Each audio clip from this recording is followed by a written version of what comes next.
Pirates. We are Blackmore. We are Wisconsin.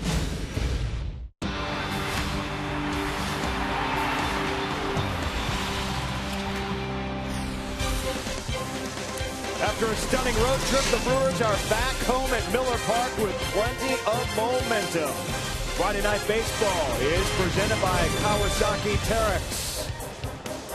Brewers and Pirates, and tonight's starters look like this. Kevin Correa and Randy Wolf. Correa's lost 5 straight decisions, while Wolf pitched well in his last start, got a no decision, but is 9-3 in his career against Pittsburgh and hopes to continue that winning way here at Miller Park tonight. Welcome to Game 1 of our 3-game weekend series. The Brewers are hot right now, playing their best baseball of the season, winning 4 straight, all on the road against L.A. They want to continue that here at Miller Park. This is their longest winning streak of the season, and that sweep included some very timely hitting. Batting average not real high, but Aramis Ramirez had that home run yesterday to propel the team.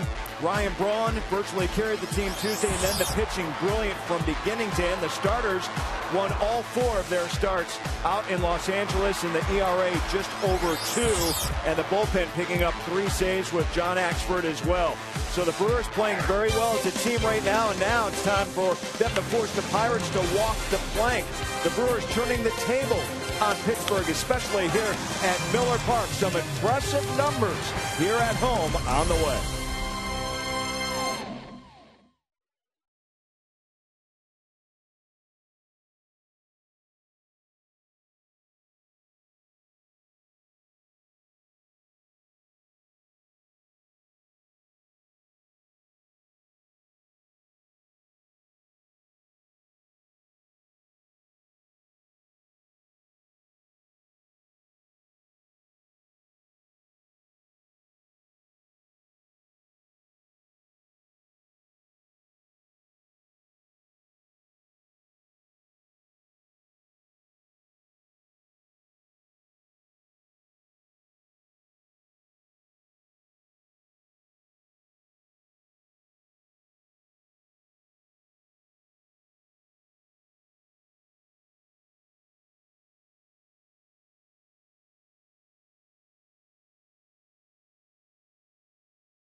Brewers baseball on Fox Sports Wisconsin is presented by Menards. Save big money on all your home improvement needs at Menards.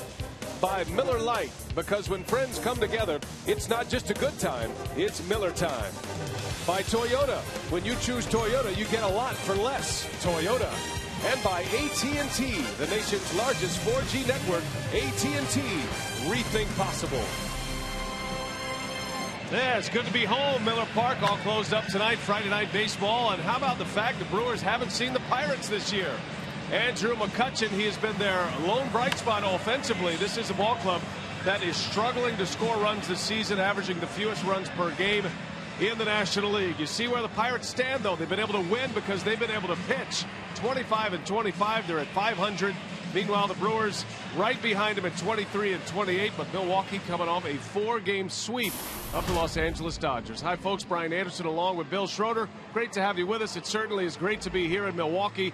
And I know the Brewers, Rock, are looking forward to this homestand. It's going to be 9 games, and it starts with 3 against the Pirates. It's a team that has had a lot of success, the Brewers have, against Pittsburgh, especially in this venue. Yeah, here at Miller Park against the Pirates, the Brewers have only lost 4 games since the beginning of '07. And when you look at the numbers for Milwaukee, they jump out at the page at you. The runs per game, the batting average, the team earned run average.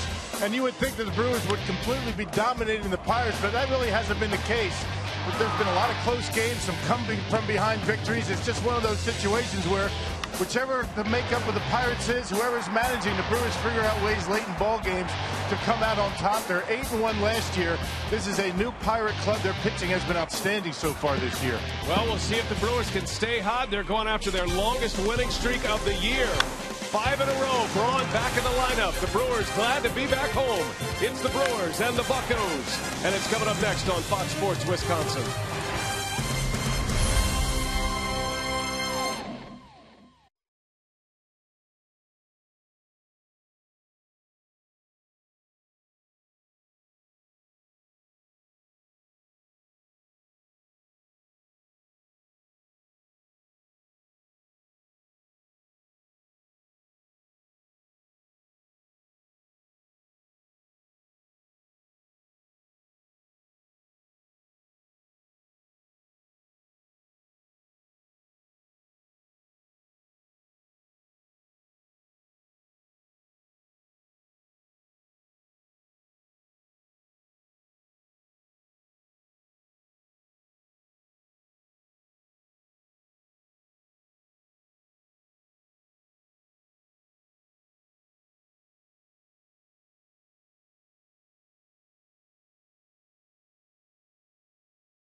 Back at Miller Park, the homestand begins tonight, and Randy Wolf is first up in a starting rotation that has had a lot of success here lately. Wolf and the Brewers against the Pittsburgh Pirates. Great to have you with us on Fox Sports Wisconsin tonight. Clint Hurdle managing the Pirates, his second full season, and he said earlier before the game the one big hurdle he has to get over his organization is the Milwaukee Brewers, especially in this ballpark. Andrew McCutchen leads the way offensively. He is in the lineup here tonight. Let's give you the rest of Clint Hurdle's batting order. Jose Tabata leads off. Josh Harrison bats second in right field, and then McCutchen. Middle of the order is Pedro Alvarez and Neil Walker, the switch hitter, and Matt Haig. And in the bottom 3, Rod Barajas. Jordy Mercer gets the call at shortstop tonight. And it's Kevin Correa on the mound. That's the batting order that will face Randy Wolf pitched pretty well in his last start, Rock, against the Arizona Diamondbacks. Unfortunately, the Brewers let one get away, and now he's looking to turn the page on a month of May, which was winless as we hit June 1st. Yeah, 5 games in the month of May, 0-2, but you're right, he pitched pretty well against the Diamondbacks. He left with the lead, 5 2/3, 2 earned runs allowed by Wolfie. He's had very good success against the Pirates in his career. He's at 9-3 in 19 starts against Pittsburgh. Start number 11 for Randy Wolf.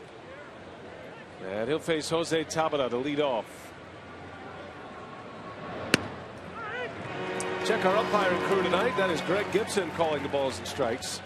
On the bases, the crew chief, Jerry Davis at first, Phil Cuzzi at second, and at third base, Manny Gonzalez.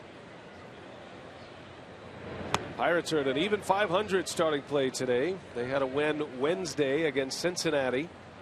A 2-1 game. Typically when they win, they are low scoring games.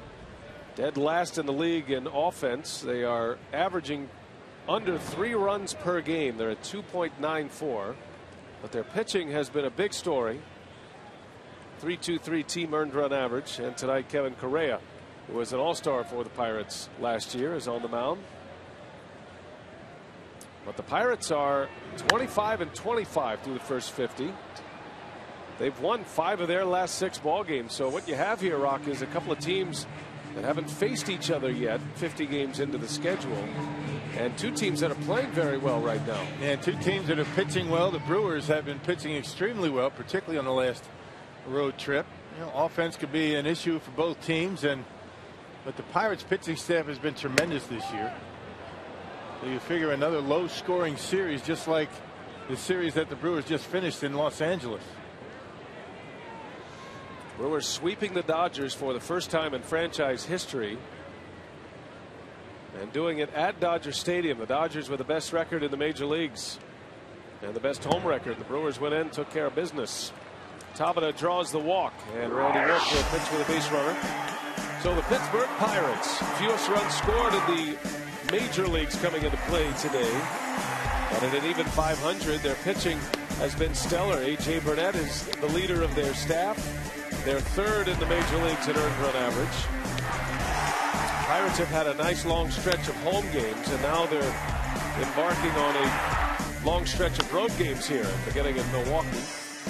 But as I mentioned, they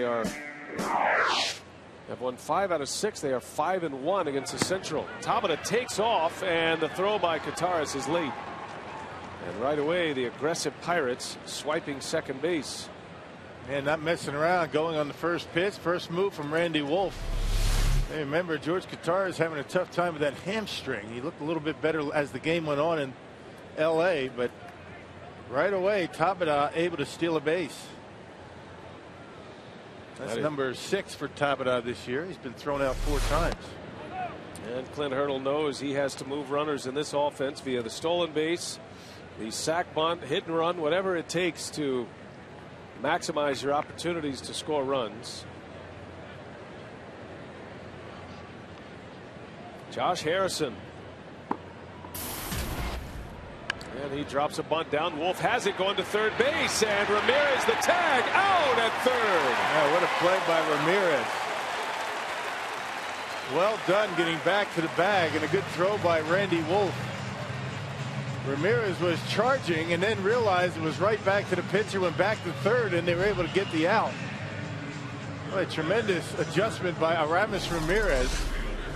Our Home Depot doing more on defense, bunted right back at him. Look at Ramirez on the move. He catches it and makes the tag for a big out at third base. There's a good start. I couldn't tell if Ramirez was pointing to first base to throw it to first or saying, go ahead, throw it, I'm ready. Either way, he held his glove up, and Wolf, like a quarterback hitting a receiver on a fade route, hit Ramirez going to the bag. There's a lot going on with that play for Ramirez to get a tag on the base runner. Regardless of what he was signaling, Randy Wolf was coming to third base. Nice adjustment by Aramis.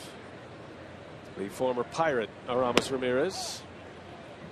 Well, here's the big bat in the Pirate batting order, and as Andre Ethier was for Brewer pitching in the Dodger batting order, this is what Andrew McCutchen is, because he is a guy that is a legitimate threat at the plate as a power threat. Runner goes. Kataris throw is late. Looked like Randy Wolf wanted to cut that one off. Why is Randy jumping trying to catch that throw to second base? This is one of the strangest things I've ever seen right here. Yeah, I don't know if you're going to be able to see it on this shot. This one you should be, but look at Randy. Yep, I'll get it. I didn't know. Maybe he didn't think that he was running, and Kotar's throw a little bit high back to the mound. Cut two. Well, we'll see if that stolen base changes the game plan here against Andrew McCutchen. 2 steals already. You know the Pirates are going to try to run wild against George Kottaras. He's still a little banged up. The Brewers catcher has cramping at his hamstring still that is causing some problems. But he has had 3 days off. And there's a strike to McCutchen. Thought he had ball 4. Not quite so fast. And Randy Wolf's going to have to try and help George a little bit. Maybe make some throws to first. Vary his delivery to home plate. Keep him honest over there a little bit. I don't think the cutoff man is exactly what George was thinking as far as help goes. Catchers kind of think that's a show up. And there's ball 4. Yeah, the 2-1-6 put out at second base rarely occurs. On a stolen base. Yeah, Randy Wolf being very careful with Andrew McCutchen, and why not? He's hitting .468 against lefties this year. And with first base open, why not? Check the Brewers defensively. You've got Braun back in the lineup tonight. Morgan and Hart join him in the outfield.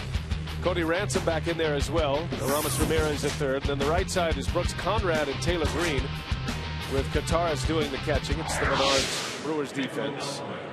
Brooks Conrad gets the call tonight. It was a late add to the lineup. Ricky Weeks is out with an illness. So Conrad, who was assuming he would be performing off the bench tonight, got the late push into the starting lineup, and we'll see if Brooks Conrad can get things going offensively tonight. Crazy infield the way it looks right now for the Brewers. Just the names that are out there. Only Aramis Ramirez was around on opening day. This is the first chance for Brewers fans to see Cody Ransom, and his first ball game as a Brewer at Miller Park. Ransom, Conrad, and Taylor Green. And even having all those new names and guys coming up from the minor leagues, the Brewers able to put together a 5-2 road trip on the West Coast. That was a tremendous trip for Milwaukee. Could have been better. Could have been 6-1. A tough loss on Sunday against Arizona. 2 on with 1 away, and the batter is Pedro Alvarez. Alvarez gets the starting nod tonight with a left-hander on the mound. Alvarez, they're trying to make him an everyday player. First-round draft pick by the Pirates in '08, and so far he's hit some home runs. He's driven in some runs as well. He has 8 homers, 24 driven in. And he's hitting .205 right now. And the book is still out whether he's going to be able to handle big league pitching on an everyday basis. And the reason that he's in the game tonight is because he has 2 career home runs against Randy Wolf. So Clint Hurdle playing the matchups.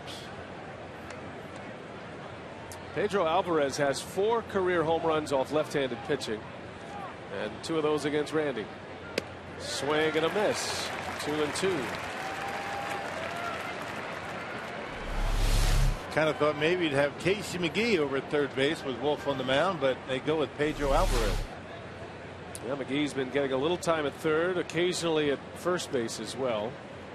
And he would have been the right-handed version, but saw Casey McGee before the ball game tonight, and he'll be in a bench role this evening. And a called strike 3. Greg Gibson rings the bell on Pedro Alvarez, and the second out of the inning for Randy Wolf.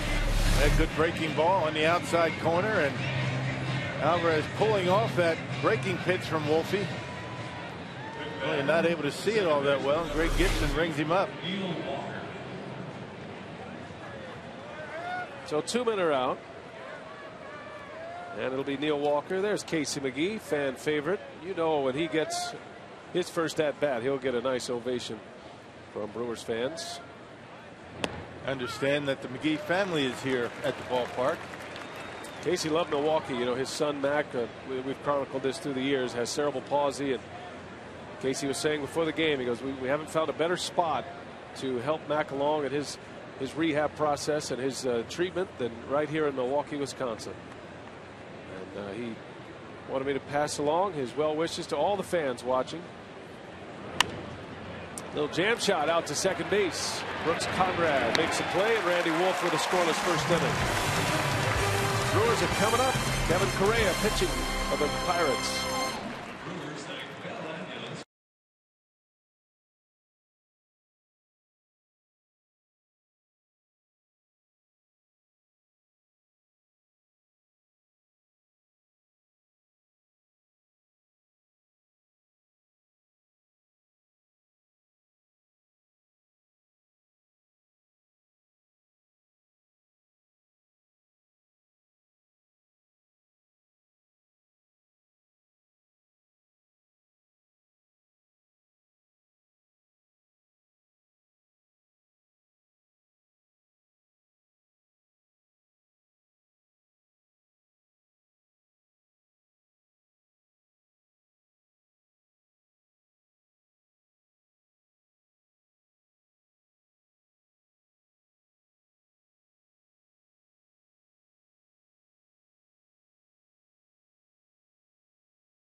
Friday night for baseball, Rob Renneke, the ever-patient one.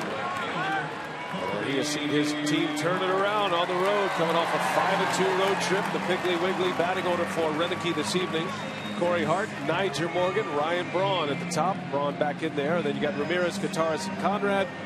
Taylor Green, Cody Ransom, and Randy Wolf rounded out. And that's the batting order. That will face Kevin Correa, his 10th start. Rock, he's only 1-5, but not pitching as poorly as the win-loss total would indicate. Yeah, he was 0-4 in the month of May, a 5.70 ERA, and 3 of those starts were very good. Just the fact that the Pirates have not been scoring a lot of runs. He's 31 years old. In his 9th year, he's a 12-game winner for the Pirates last year.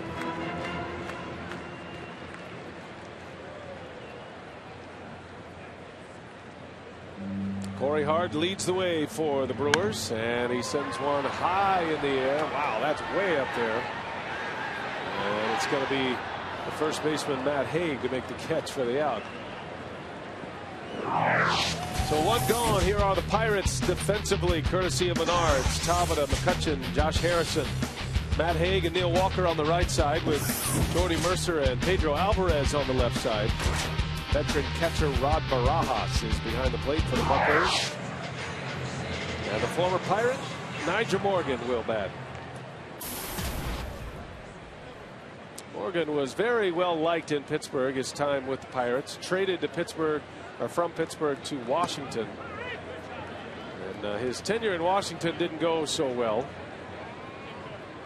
Morgan acquired by the Brewers prior to the start of last season, just before the season began in late March. What a great pickup he was for the Brewers, but he speaks fondly of his days as a Pirate. That's the team that drafted him, developed him, brought him to the big leagues. And Nyjer's starting to swing the bat much better. The last couple of weeks, starting to rack up the base hits. He's getting the average up there a little bit better.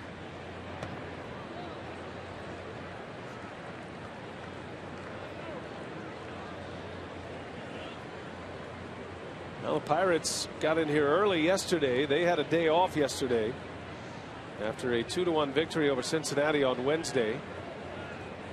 So they got to enjoy the entire game, the Brewers and Dodgers last night from the West Coast. And we're spry and ready to go here today. Full batting practice for Pittsburgh. The Brewers did not hit today after an early morning arrival. Nigel Morgan deep to right, watching it go. 1-0 Brewers. As the former Pirate Nigel Morgan delivers a big shot early. His first homer and his first RBI of the season. And no doubt to the right. Kevin Craig now giving up 8 home runs this year. And Niger puts a charge into that when he got a fastball middle in, just dropped the head on it and drove it on out of here. Powerball home run count number 1 for Niger. There it is. It was actually a slider that stayed in the middle of the plate. And the Brewers with an early lead. Powerball homer number 1. First RBI for Morgan since September 5th. In the regular season, September 5th at St. Louis, he did have the big RBI in the postseason that sent the Brewers to the NLCS. Morgan had set a major league record that you really don't want to set. He had gone 138 plate appearances without a run batted in. Not that he's a big run producer anyway. Well, he has had opportunities to drive in runs. And nobody knows better about that than Nigel Morgan. A little bit of a monkey off his back, you'd think. And T. Plush is back. So here's Braun back in the lineup. A little tightness in the Achilles yesterday, and he was out of the lineup, didn't play at all. Although he did tell Ron Roenicke he was available late in that game had the Brewers needed him. And just talking to Roenicke last night after the game, he felt like because of that, Braun was a good bet to be in the lineup tonight, and here he is. Ball and 2 strikes on Braun. And it's 2-2. And you love to get a win when you have to rest your MVP. Braun sitting out. The Brewers with a 6-3 win. Everything seeming to go pretty well for the Brewers in that series against LA. Actually 6-2 win yesterday.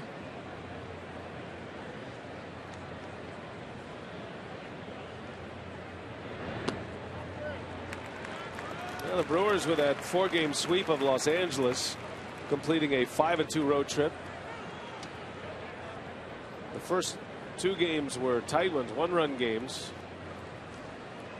Amazing that the Brewers dominated the Dodgers as they did this year. They won 6 out of 7 in the season series against LA. That one is whistled to the shortstop Mercer, who makes a catch for out number 2. Yikes.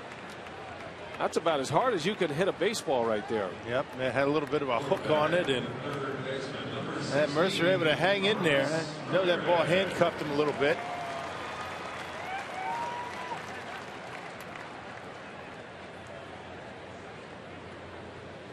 So 2 men are out, and it'll be Aramis Ramirez.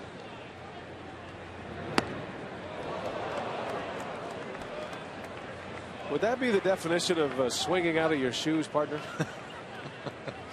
Swinging out of your hamstrings. Well, maybe. he does it quite often, so that's kind of his normal swing.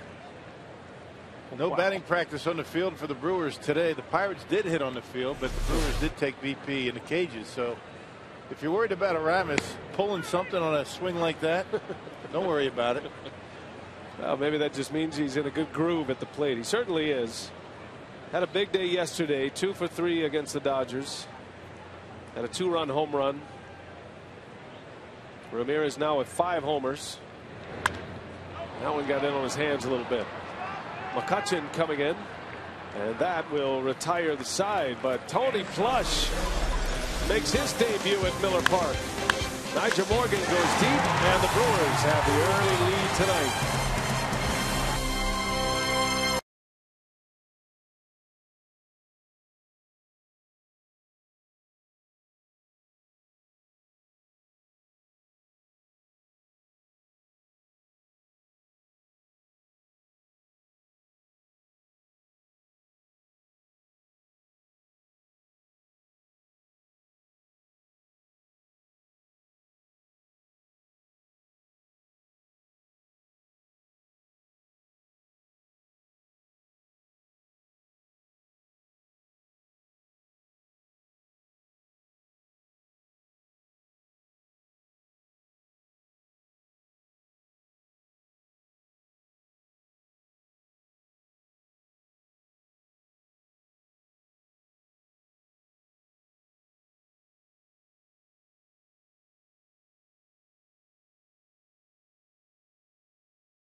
Morgan home run. And we move to the top of the second. Randy Wolf ready to go here as we move to the second now, and Matt Hague leading off for the Pittsburgh Pirates. Some new names to the Pirates roster as we see him for the first time. Guys like Matt Hague and Jordy Mercer.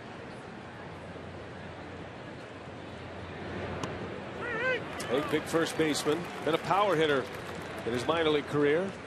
Still looking for his first big league home run. He's a big guy, 6'3", 225. He's Schroeder size. Yeah, he's got some power to him. On the ground, second base, Brooks Conrad takes care of Hague for the first out. Well, you may have noticed that Telly Hughes is absent from our telecast family today. And we wanted you to know that Telly is dealing with a family medical issue that will take him off our Brewers telecast until the end of the month, most likely. Until he returns, Craig Kashawn, Mark Concannon, and Drew Olson will be filling in as your Brewers sideline reporters on Fox Sports Wisconsin. So we want to send our best out to Telly and his family, send our prayers out. We ask you to do the same.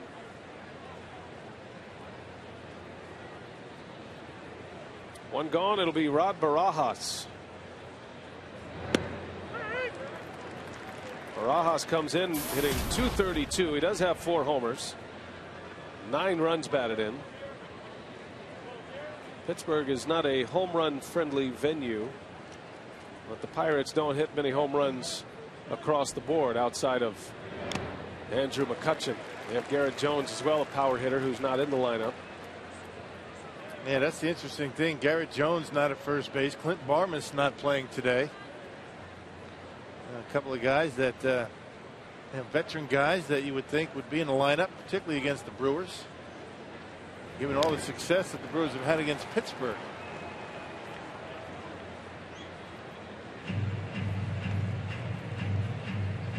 Barajas is the everyday catcher for Clint Hurdle.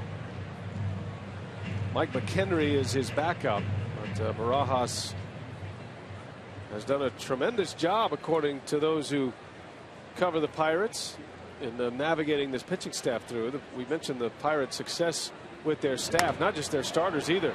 Barajas rips that one into left field, a base hit. And Wolf upset himself at the location of that pitch. Yeah, for just $50, purchase 4 Terrace Reserve tickets to select Sunday home games and receive 4 coupons for free hot dogs and small sodas.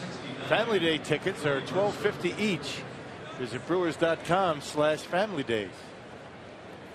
Now, Rob Barajas has always been a very good defensive catcher. He's got some pop in his bat.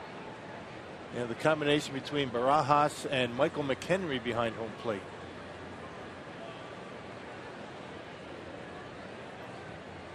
Well, here's Jordy Mercer now. He's the Pirates shortstop tonight. Their everyday shortstop is Clint Barmas, but he is mired in a long slump right now and in a little bit of a swing makeover at this point. Yeah, 46 games, a 170 batting average for Barmas. He's only driven in 7 runs. It's kind of the way it's been. It's been Andrew McCutchen this year. He's hitting .331, and nobody else in the lineup even close to the 300 mark. Sealing, Oklahoma, the 25-year-old Jordy Mercer played his college ball at Oklahoma State. He was actually a closer with the Oklahoma State Cowboys. He closed and played shortstop. And there's an interesting parallel between he and Matt Hague, tonight's Pirate first baseman. They've been together since their college days at Oklahoma State, both drafted in '08 by the Pirates. They came up through the minor league system together, and now here in the big leagues together.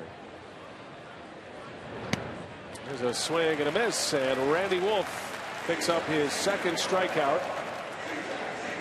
That's that high fastball that Randy's able to get by hitters, and normally he's able to use that pitch effectively when his curveball's working for him. High fastballs, curveball down, and he gets the strikeout to Mercer. Randy Wolf drops a strike in there on Kevin Correa. Correa does have a couple of hits this year. He's 2 for 14 at the plate.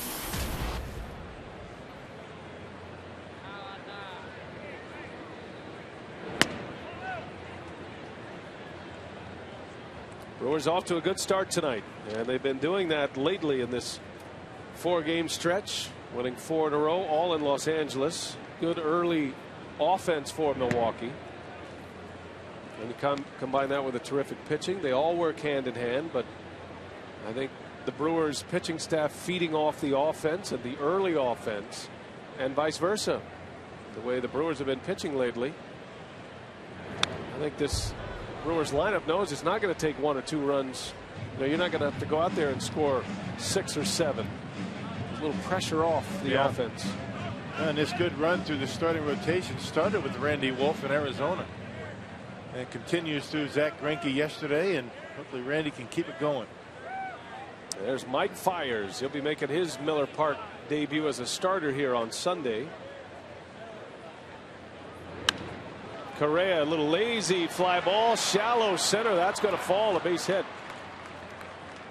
Just playing a little pepper with that one. Correa just serves it into center field. And the Pirates with 2 on and 2 out. And not much you can do about that when Niger playing relatively shallow, but still with the playing in right off the end of the bat. And he didn't get much on it. You can see he's out in front and right off the end and dumps it into center field. And Niger with a little bit of a late break because it was off the end. That'll freeze an outfielder every time. That's pretty much about as softly as you can hit a baseball and still actually move it in the direction of the outfield. You've heard about hitters, you know, trying to deaden the ball on a bunt attempt.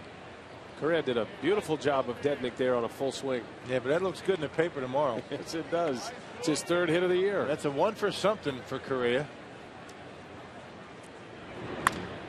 Bouncing ball over to Ramirez. He'll go the easy way, and the inning is over. Randy Wolf, 2 scoreless. Brewers coming up.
Sports Wisconsin presented by Kawasaki Terex.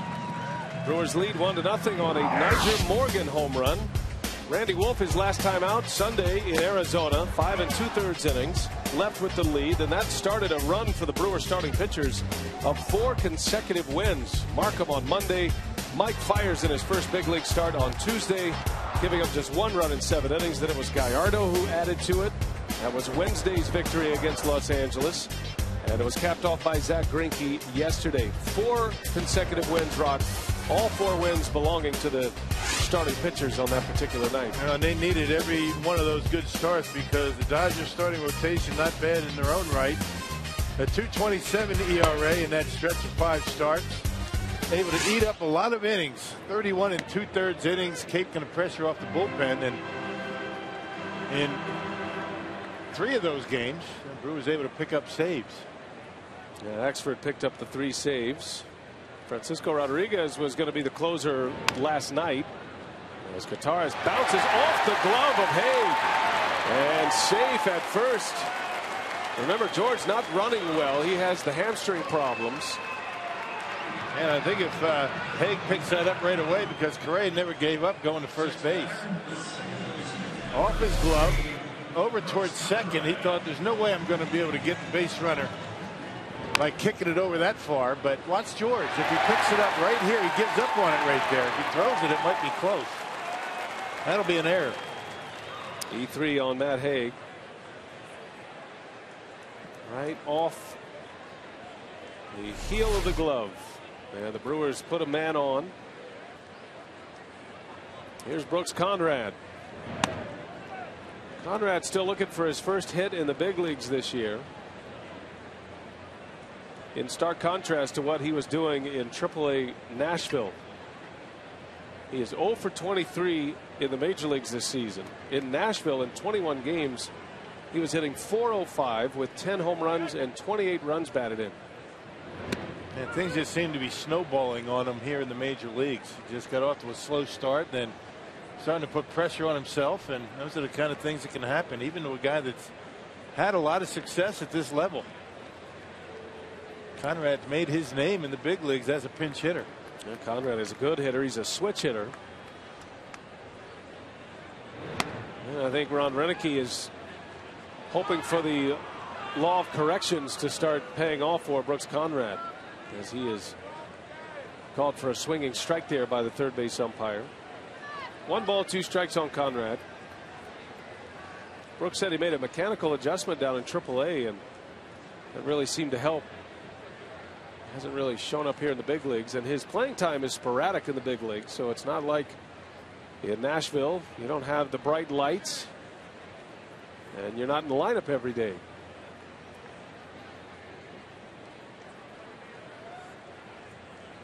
One ball, 2 strikes on Conrad. That one misses away. 2-2 now. Conrad, in his first stint with the Brewers, took the place of Matt Gamble when Gamble went on the DL, and then was sent back to Nashville, but was brought right back up when Travis Ishikawa injured his oblique muscle.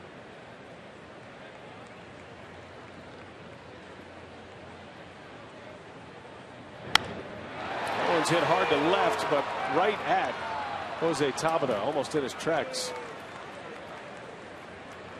Well, Sundays on Fox Sports Wisconsin, you can join Tom Brokaw for Boys in the Hall.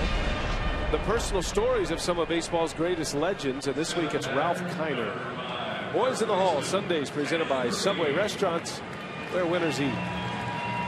Kiner was a great player and then a great broadcaster. Still at it every now and then. He comes on the air in New York with the Mets. Yeah, growing up as a kid, I remember after Met games, Kiner's Corner, a little interview segment that they had after games, and boy, that guy could hit some homers. Ralph Kiner was hitting 50 home runs when nobody else was doing it. Yeah, that's right. He was doubling up the field those years with the Pittsburgh Pirates. Ralph Kiner. Here's Taylor Green. Well, those are great days in baseball, right at the outset of cable, and you'll have to explain what that means to your children. But when cable first started growing, as Green bounces to first, Haig to second for 1. The return feed is in time, and the cable story will have to wait, disappointingly. Heading over, Correa works around a lead error. 1-0 Brewers.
Here on the top of the third, Mark Concannon with Rick Schlesinger, the Brewers' chief operating officer. Rick, nice 9-game homestand. A great chance for Brewer fans to come out. Great tickets available. Yeah, it seems like it's been a while since we've been on the road, but coming on with 9 games, 2 divisional opponents coming up, and tickets are available. We want to have a good home crowd, and had a nice 4-game sweep with the Dodgers, and let's keep the momentum going. And I think people are getting excited, and we'll fill up the crowd here. Tomorrow night, a special night, a fan favorite Cerveceros night. Right, celebrating Hispanics in baseball, and we're going to have some fun with it. We're in the gold Cerveceros jerseys. The Pirates are going to wear their special uniforms, and it's not on TV tomorrow, as you know. You'll have an off day, so if you want to see the Brewers, got to buy a ticket, and there are some tickets available. And again, for the rest of the homestand, some good availability for tickets. Rick, always a pleasure. Thanks for joining us. Thanks, Mark. And guys, the forecast for the weekend, glorious. Looks like a couple of roof open affairs Saturday and Sunday. Oh, that's a bold call in June. Mark Concannon, thank you very much. Thanks to Rick Schlesinger.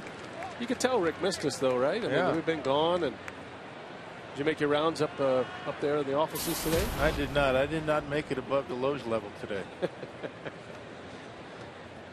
Snuck in a little bit late today, later than normal. Yeah, well, you made it by first pitch. Nicely done.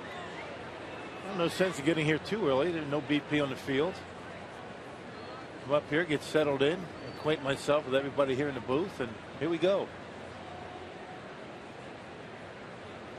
2 balls, 2 strikes on Josh Harrison leading off for the Pirates in the third. That one's driven to right. Long run for Hart in the corner. Can't make the catch. That is a fair ball.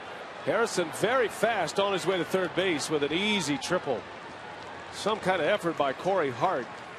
But it's going to be a leadoff triple for Josh Harrison. Yeah, good opposite field power by Harrison, and he can run a little bit. Like Corey Hart with a dive down in the corner. If he had any problems getting up, Harrison would have been able to circle the bases. Fastball away, and he goes right with it just inside that left field line. And look at a dive by Corey. I mean, if he goes head first, he might have problems getting up, and Harrison would have been able to circle the bases. This guy can run a little bit.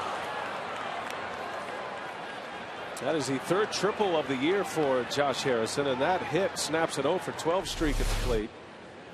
You might remember his name. That's the man who broke up the Justin Verlander no-hit bid. And the Pirates played the Tigers in the 9th inning. He's also the nephew of Brewers assistant hitting coach John Shelby.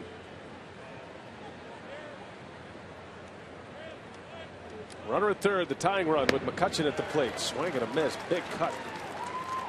About as quick of a bat as you'll see in the big leagues. Man, this guy can really let it loose. Yeah, but a well-located pitch down and in. A good pitch by Randy Wolf. He's ahead 0-2. Now he can break a curveball down in the zone. Wolf could use a strikeout.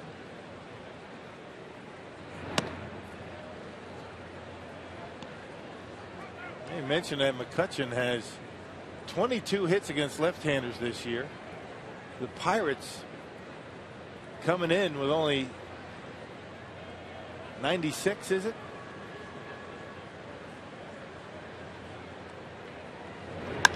Hit high and deep right center. Well hit. Back is Hart, and that one is off the wall. McCutchen racing around the bags on his way to third. The throw comes in late, gets away, but there is Wolf backing up. And that saves a run. Back-to-back triples by the Pirates, and it's all tied at 1 apiece. And a 1-ball, 2-strike pitch to Andrew McCutchen. It looked like Randy tried to get him with a high fastball. Tried to do the same thing to McCutchen that he did to Harrison, and the same result.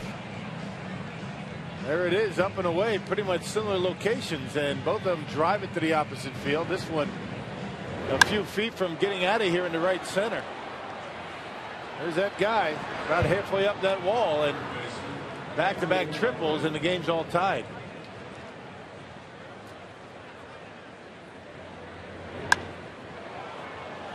McCutchen has been feasting all year against lefties.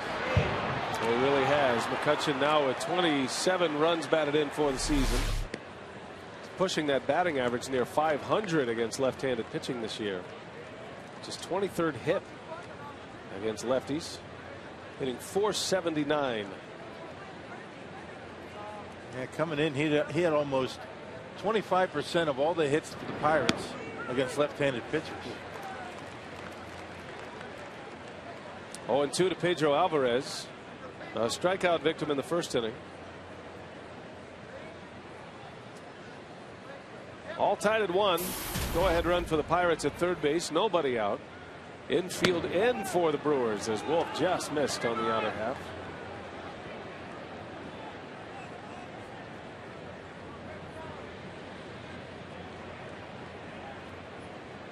Now Ron Renick's going to take a shot at it here. See if he can get a ground ball at an infielder and try to cut down the run.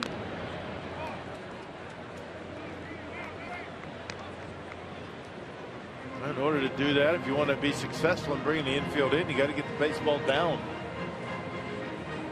And particularly with that slider cutter that Randy's been throwing Alvarez.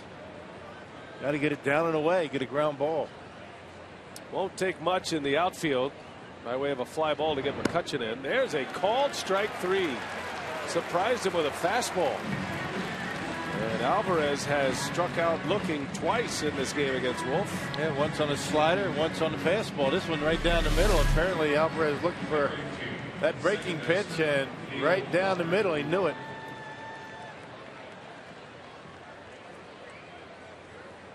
Got caught guessing. So 1 away. McCutchen still at third, and it'll be Neil Walker, switch hitting second baseman. And he takes a strike. Looked like a little changeup from Randy Wolf. Walker's number's a little down this year, hitting .254. A couple of homers, 17 RBIs. The Pirates were hoping Walker was going to be a guy that would be able to hit for average and power, but he was able to muscle this one into right field, a base hit. That'll bring in the go-ahead run. Neil Walker with a flare single, and it's 2-1 Pirates. Yeah, Walker, a switch hitter, much better as a right-handed hitter this year, hitting almost 300. Able to muscle that one into right field. Cut fastball, jammed him, got in on his hands, but able to dump it into right. And the Pirates take a 2-1 lead. Back-to-back triples to start the inning. Walker the single. 2 runs on 5 hits now. 3 hits coming in this third inning. And 1 away from Matt Haig.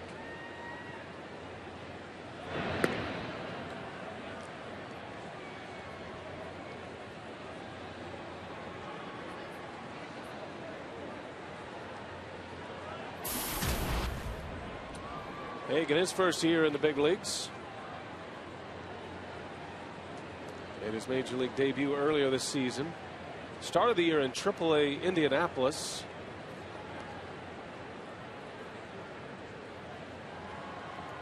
Haig had back-to-back years with double-digit home run totals in the minor leagues. 15 homers in AA, 12 last year in AAA.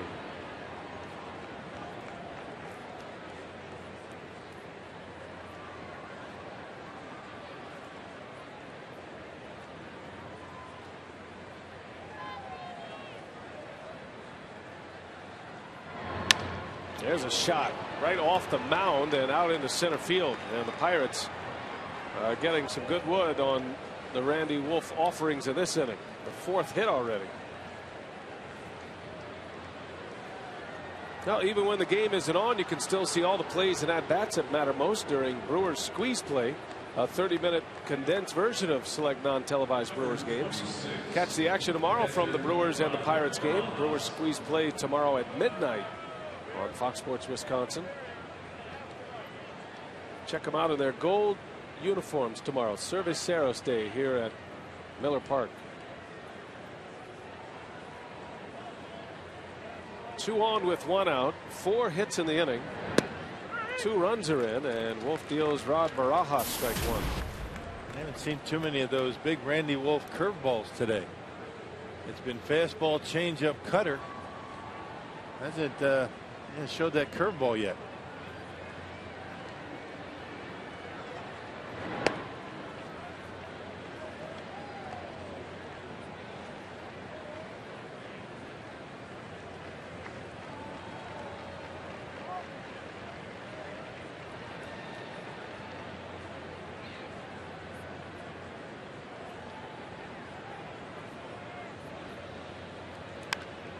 That one is hit deep to left, but Barajas out in front of it, hooks it into the seats.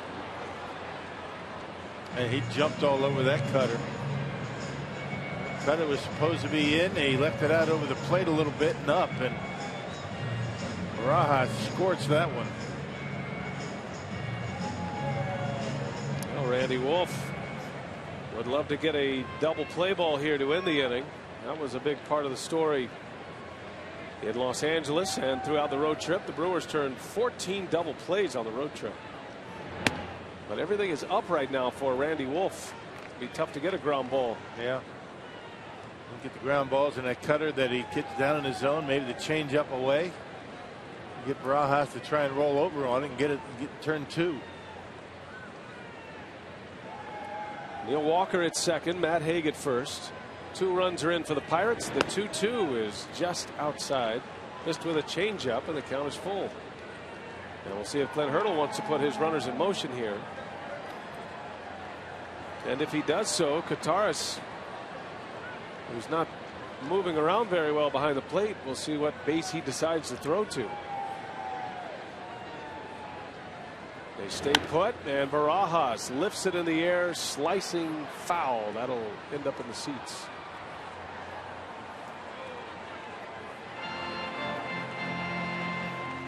Barajas has put together a nice career. He's been around a while. His 14th year in the big leagues. I saw him coming up as a minor leaguer in the Arizona Diamondbacks system. Yeah, you can put together a very nice long career if you can catch and throw in this league. A .237 career hitter. That's not a bad stat sheet. Backup catcher for most of his career. Getting a chance to be the #1 guy. Runners go. Barajas fouls it back. At 36 years of age, he doesn't have 36 years of hard major league catching on those knees, because as Rock mentioned, he's been a backup for the good portion of his career. He did play a lot in 09 with the Blue Jays.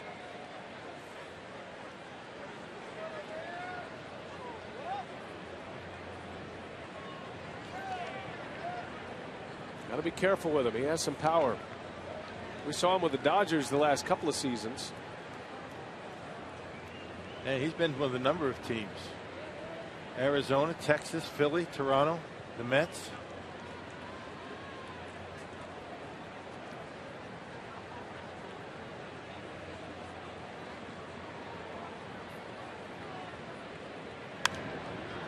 Popped him up. Will it stay playable? Green will give it a look, and that one will end up in the seats. So he is hanging tough. He's got a little bit of a modified Kevin Youkilis pre-swing routine as he holds that bat up. Check out his top hand as well. It's interesting how he tries to get the feel for that bat. They always say your top hand is just the guide hand. Until you make contact with the baseball, then the top hand takes over. The bottom hand, the forearm of the bottom hand gets that bat through the strike zone, and then the top hand takes over. He actually rolls his fingers, other than his index finger, underneath the bat on the top hand, which is very strange. And that's why I thought of Kevin Youkilis. Kind of has that violin action, trying to stay loose. That one's hit hard. Base hit left field. And here comes Neil Walker. The throw to the plate. The tag, not in time. Both runners advance. Walker just in there. A great throw from Braun. I tell you, that's a good throw by Ryan Braun and a good tag by George. And not much you can do. I mean, good speed by Walker. He got a good jump on it. He read it on the ground right away. Another pitch up in the zone by Randy Wolf. He's having a tough time getting it down in the strike zone. Ryan charging hard all the way in the air and pretty close at home plate, but according to Greg Gibson, he beat it. And it looks like a good call. Just got the toe in there.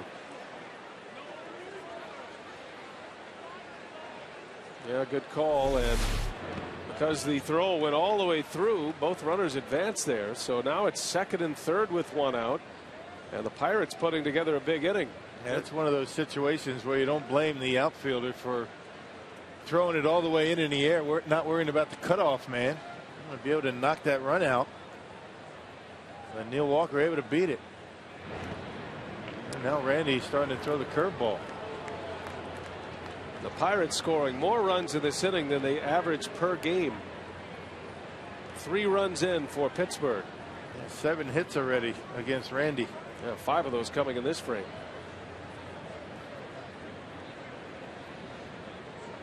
And all but Walker's have been well struck.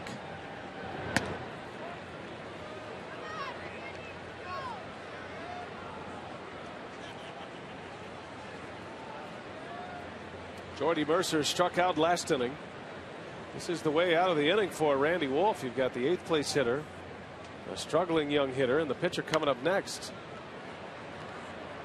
How about Mercer swinging away 3-0?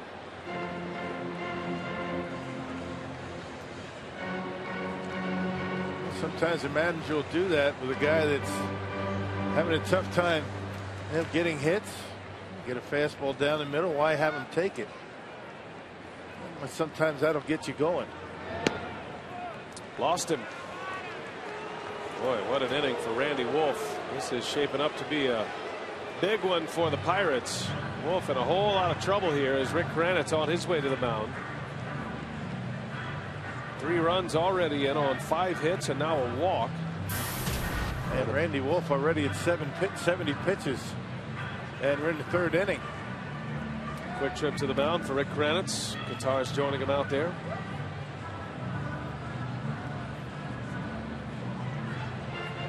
Well, he does have the pitcher coming up, Correa.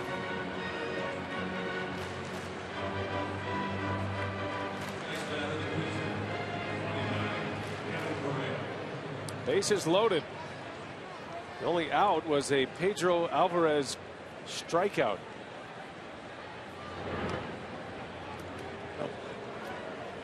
Starting the pitcher with a curveball.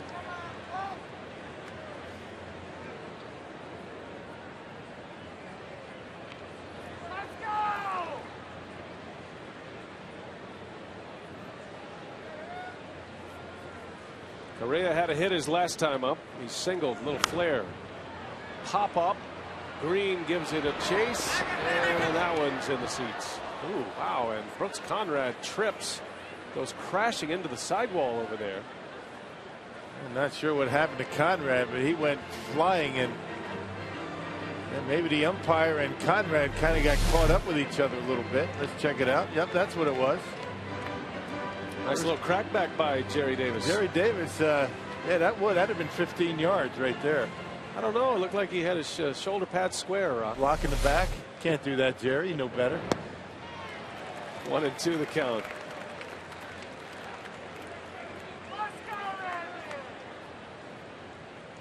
Yeah, when you're getting blocked, you can't turn your back on a guy, right? It looks like that's what Conrad did. Exactly. Maybe not. Maybe it wasn't a penalty. Bouncer Ramirez, great glove to the plate for the lead out. Wow. Ramirez took a shot. And a terrific pickup by Aramis Ramirez, and he gets the lead out at home plate. And Haig was coming in hard trying to knock the legs out of George Tatarus, but George really didn't have any interest in throwing to first base. Remember, George has a hamstring situation. You can see the way Haig trying to come in there and knock him down. Boy, in a play like that, catcher has to get on the plate and get out of there if you have any intention of going to first base. Well, 2 outs now. The 9th batter of the inning, Jose Tabata. 3 runs in for the Pirates. And this is a swing hitter for Randy Wolf in this game.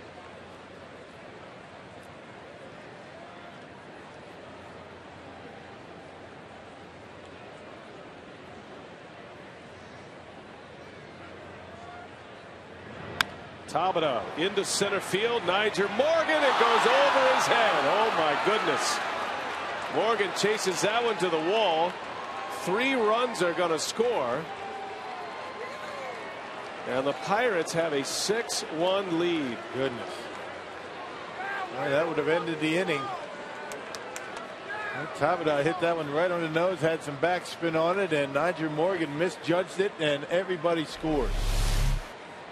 Well, that's a backbreaker right there. And watch Morgan. Tabata hits it well. He comes in and then realizes he made a mistake. Just couldn't get it. And that'll be a double and 3 RBIs for Jose Tabata. Man. It's got to be caught. Yep, just missed it, but shouldn't have misjudged it in the first place. 6-1. 6 runs are in. And Josh Harrison takes a strike. 10th batter in the inning now. Harrison started all of this with a triple.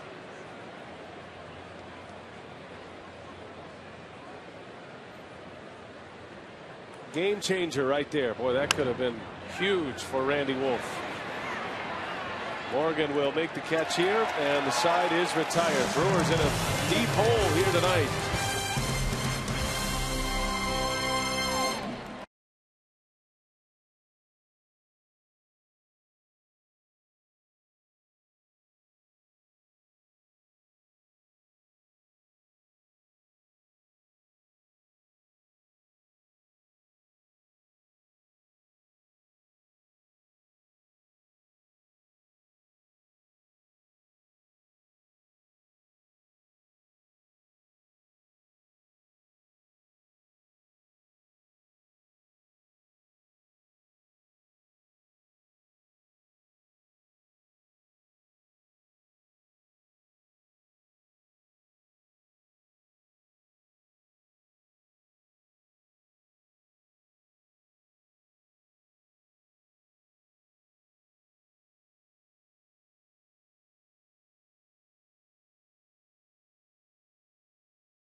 Baseball on Fox Sports Wisconsin is presented by Piggly Wiggly, the official supermarket of Fox Sports Wisconsin.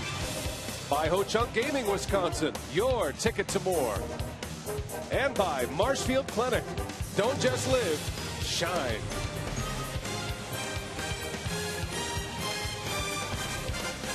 Kevin Correa, how things have changed for him. Instead of trailing 1-0, he steps back on the mound to start his 3rd inning of work, leading 6-1 the Pirates with 6 runs in the 3rd inning. And a badly misplayed line drive by Nyjer Morgan, allowing the final 3 runs to come in. It goes as a double and 3 RBIs. All of those runs are earned against Randy Wolf.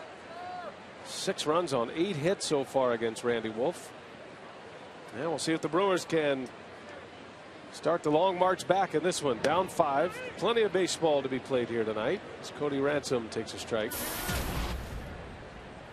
Ransom's first at bat in the home whites as a member of the Brewers here at Miller Park.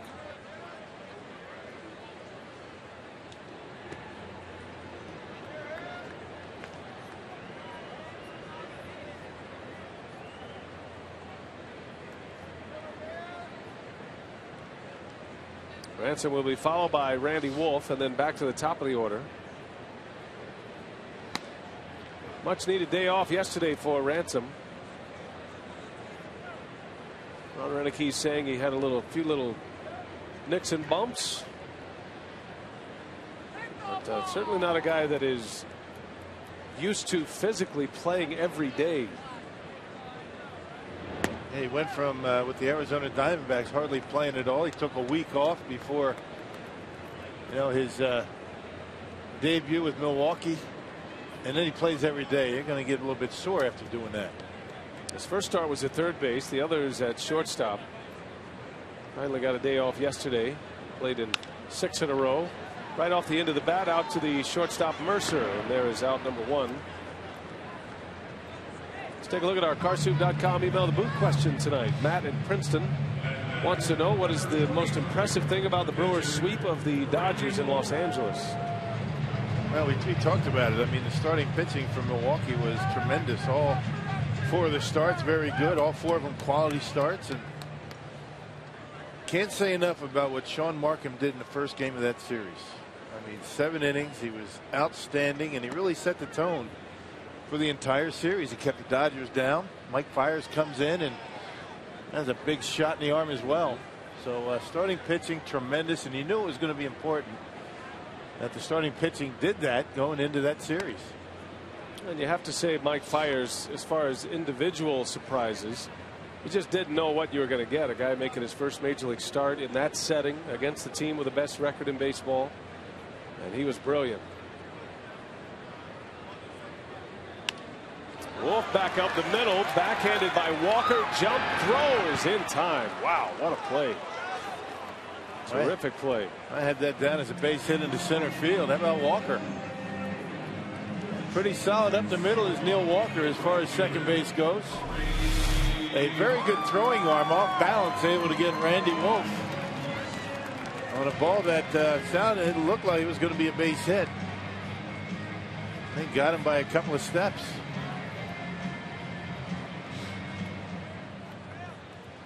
Well, nice play by the Pirate second baseman, the Pittsburgh native Neil Walker. 2 quick outs, and here's Corey Hart.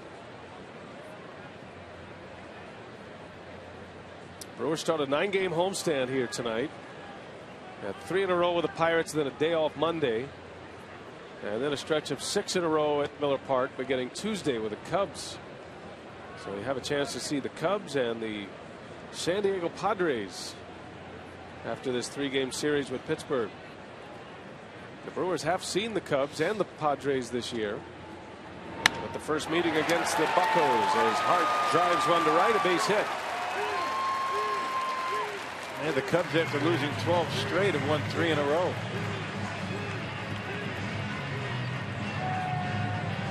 So here comes Nigel Morgan with a chance at a little redemption here. His first at bat, he drove one out of the ballpark. He knew it was gone from the time it left the bat. Gave the Brewers a 1-0 lead in the first.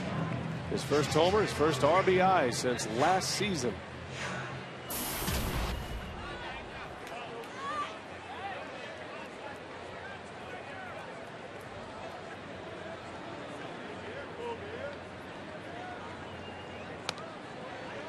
Man, you can't get too pull happy. That's just not Nigel's game. His game is to go to left field, and sometimes when a guy turns on one like that, hits the home run, he starts thinking pull a little bit too much. His job is to get on first base anyway to get Ryan Braun to the plate. Batting with 2 outs.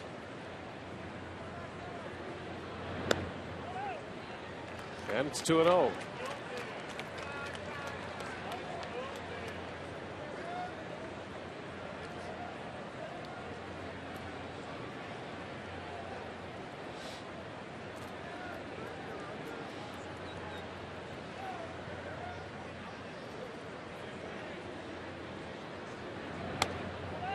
Three balls, no strikes on Morgan. Niger on the recent road trip had 5 hits in 19 at-bats.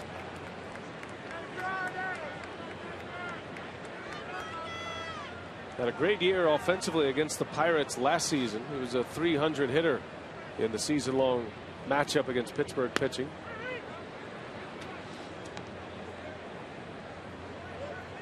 He's been frustrated at his start offensively.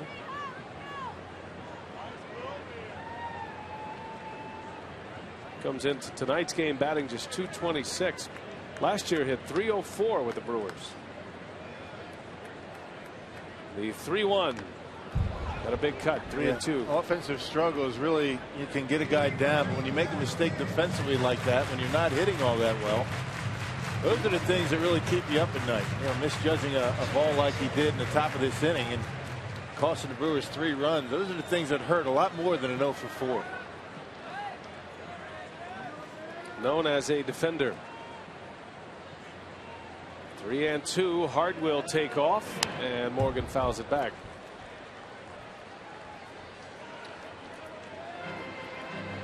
Well, could be an early momentum swing if Morgan can reach in this inning, getting Braun to the plate.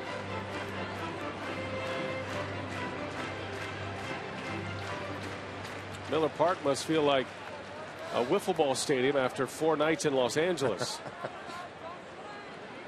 Another 3-2. Morgan fouls it away. That's another element to the good Brewers pitching. I mean, you pitch here all the time in Miller Park where you make a mistake and the guy doesn't even have to hit one all that well to get it out. But then you have Dodger Stadium where if you can't be aggressive in the strike zone at Dodger Stadium, where can you be aggressive, right?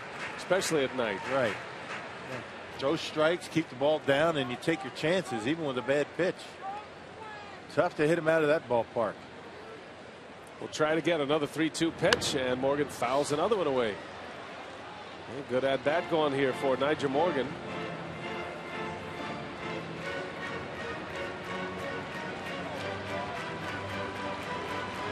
He's seen 8. Correa fell behind him 3-0.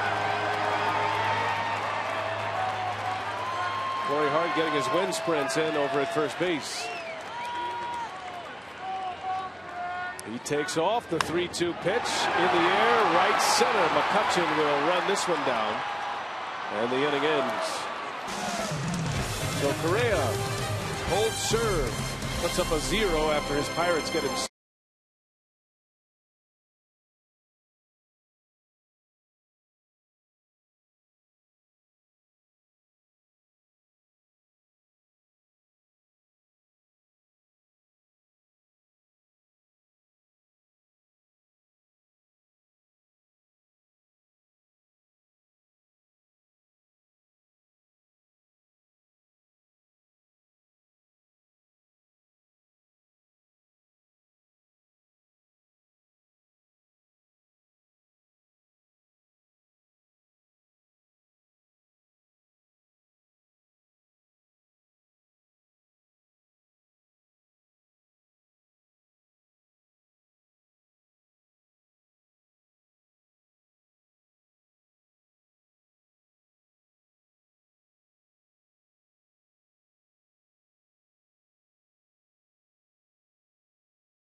Game brought to you by GMC. It was a good start to the night for the Brewers. Nyjer Morgan in the first inning, giving Randy Wolf and the Brewers an early 1-0 lead. Back-to-back triples by Harrison and McCutchen started a 6-run outburst in the third inning.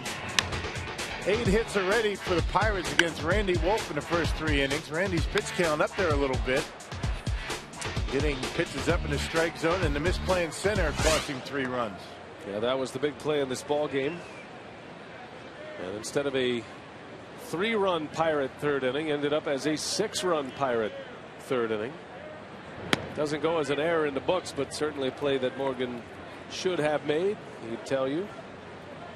Pirates have only had 5 games all season, this being the 5th, where they have scored 6 or more runs, and they scored 6 runs in 1 inning. Yeah. By comparison, the Brewers have scored 6 or more runs on 18 occasions this year. Gives you an idea of the Pirates offensively this season. And Kevin Correa's got to be wondering what's going on. His last 6 starts, he's 0-5, and he's gotten a total of 14 runs in support. 6 of them already tonight. Pop up behind home plate. McCutchen with the first out as Kottaras makes a play. Let's check in with our AT&T trivia tonight. The question is, How old was Aramis Ramirez when he made his major league debut in 1998 with the Pirates? And it was the arrival of Aramis Ramirez that meant the end of a career for Dale Swain. You like telling that story, don't you? Only because Dale says it so well. Dale, he finishes it up by saying, if it wasn't Aramis, it'd have been somebody else. I said, how'd you get into coaching, Dale? The current Cubs manager. How'd you get into coaching? He goes, I got Aramis. Aramis Ramirez, yep. He was one of the hot prospects.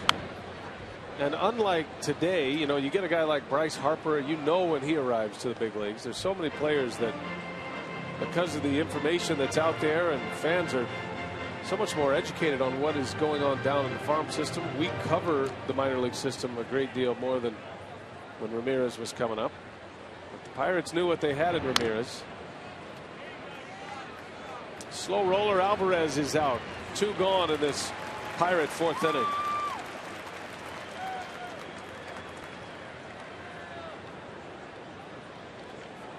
Wolf needs a quick inning. See if the Brewers can start to chip away at this deficit. I can't figure out how old he was, and I know how old he is now. It's that kind of night. It's the math that's getting in the way. The math is, I'm having a tough time with the subtraction here.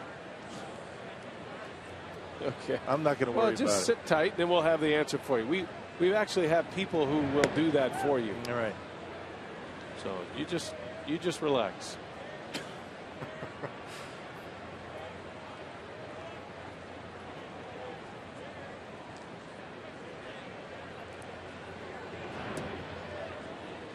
Two balls, no strikes on Neil Walker. Walker with an RBI single in the 3rd inning. RBIs in that inning from Tabata, McCutchen, Neil Walker, and Rod Barajas. A pretty good cut, 2-1. Pittsburgh native. Neil Walker was a star football player in the Pittsburgh area in high school. Known, probably more known for his quarterbacking skills than his baseball skills. Man, that's big time football there. Yeah, better believe they it. Don't mess around in high school in that part of the country.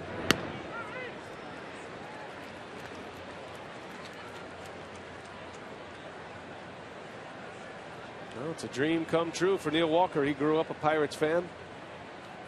Always wanted to play for his hometown team. Pirates drafted him in the 1st round of 04. And he was in the big leagues in 09. Didn't take him long to get there, even as a high schooler.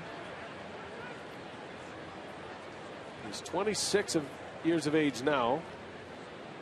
Had a full season in the big leagues last season and hit .273.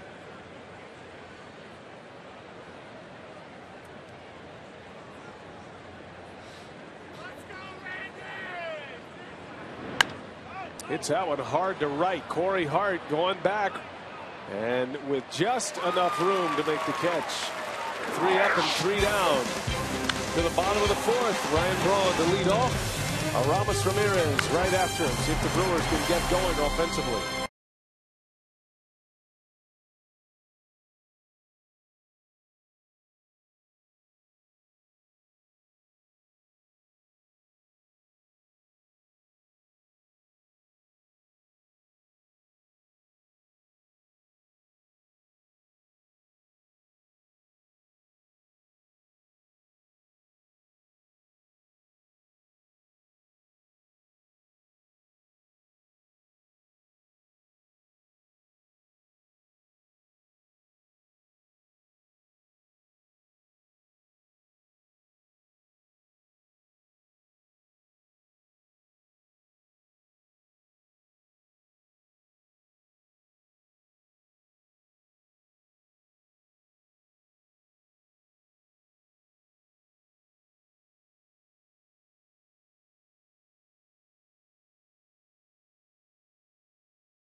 Brewers back from a 5-run deficit here in the fourth. Time for Crew in the Community. The 4th annual Davey Nelson Golf Tournament at Black Wolf Run in Kohler is set for June 11th. Sign up to help support Davey's Open Arms Home for Children in South Africa and the Brewers Community Foundation. To register your foursome and have a chance to golf with Brewers like Robin Yount, Paul Molitor, Don Money, and more, visit brewers.com/Davey or call 414-213-8671. The kids at Open Arms call him Uncle Davey, guys. He's their best buddy. Uncle Mayor, Dave Nelson. That's everywhere. Oh, yeah. That's just not South Africa. You know, I talked to Greg Vaughn a couple of days ago. He's going to be at that golf outing. Nice. There'll be a lot of celebrities there, including the man of the hour, Davey Nelson. He was looking for Davey's phone number. It's just on a billboard out there on I-94. Ryan Braun leads off. Kevin Correa having a shutdown inning on the board against the Brewers last inning. Those all-important zeros you put up after your team gives you some offense, and the Pirates scoring 6 runs in the 3rd inning. 6-1. The Brewers run came on a Nyjer Morgan homer in the 1st. High and tight to Ryan Braun. Yeah, Correa throwing a lot of fastballs. He'll sink it a little bit. He'll cut it. Not much movement on either one, but just enough to keep it off the bat. Slider, curveball, changeup. Hasn't been throwing as poorly as his numbers would indicate. He really hasn't. There's that little cut right there. 2-2 on Braun. Just enough to throw you off. The cut fastball. Some live and die by it. Some organizations won't let their pitchers throw it. Organizations like the Braves. I remember asking Freddie Gonzalez, the Braves manager, about the cut fastball. He said, yep, that's the fastest way back to AAA, the cut fastball. Some say it kind of knocks down your velocity on your other pitch, your other fastball. It's all about an organizational philosophy. The Braves have had a rich tradition of good pitching. 2 balls, 2 strikes on Braun. And that one's in there. Called strike 3. Braun knew it. Surprised him with a fastball. So 1 gone. Here comes the former Pirate, Aramis Ramirez. His career beginning in 1998 with the Pirates. Matter of fact, his major league debut was in Milwaukee on May 26th of '98. He won a stretch of 24 at-bats before his first major league hit. They were very concerned about Aramis Ramirez. Was he going to be the hitter that they thought he was coming up through the minor league system? Well, they proved that in 2001 he had 34 home runs and 112 RBIs. I guess that answered that question. Down the line, diving stop. Alvarez, long throw is in time. Good play by Pedro Alvarez. 2 outs in the inning. And that is a tremendous play down the line for Alvarez, who really struggled defensively early on in his career. They're making a nice throw right there.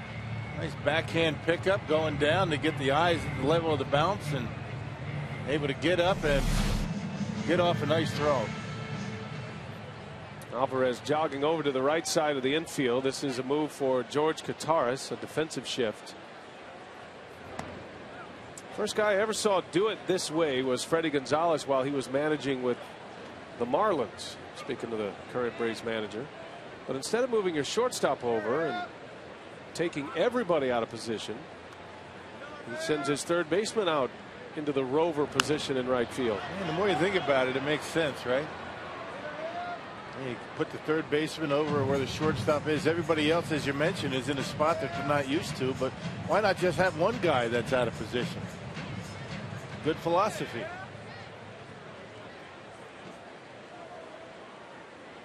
It's a lot of running for the third baseman, but hey, he's in shape. Sure, he's young. Happy to do whatever. Kataris down on the count 1-2. And interestingly enough, if he grounds out over there to Alvarez, it's going to be a 5-3 put out, which on the spray chart isn't going to look all that like it makes any sense. Right. The box score and the spray chart are going to have a conflict. because it is the person who is at the position that has the official scorebook number. So you look and say, hey, George grounded out to third base. How about that? Slapped it to the opposite field. Does anybody keep score anymore? Other than us? That is a time-honored tradition that is falling apart. I don't see many folks keeping score in the stadium any longer. Some of the die-hard season ticket holders down there keeping score. They have the iPhones now. It does it for you. Right. Just like everything else. 3-2 pitch. Gutierrez pulls it foul. If you don't know the scoring system, if you're new to the game or you're learning, the pitcher is number 1. He's given the number 1 mark. Catcher's 2. First base 3. Second base 4. And then the third baseman's 5. That's the little trick in it.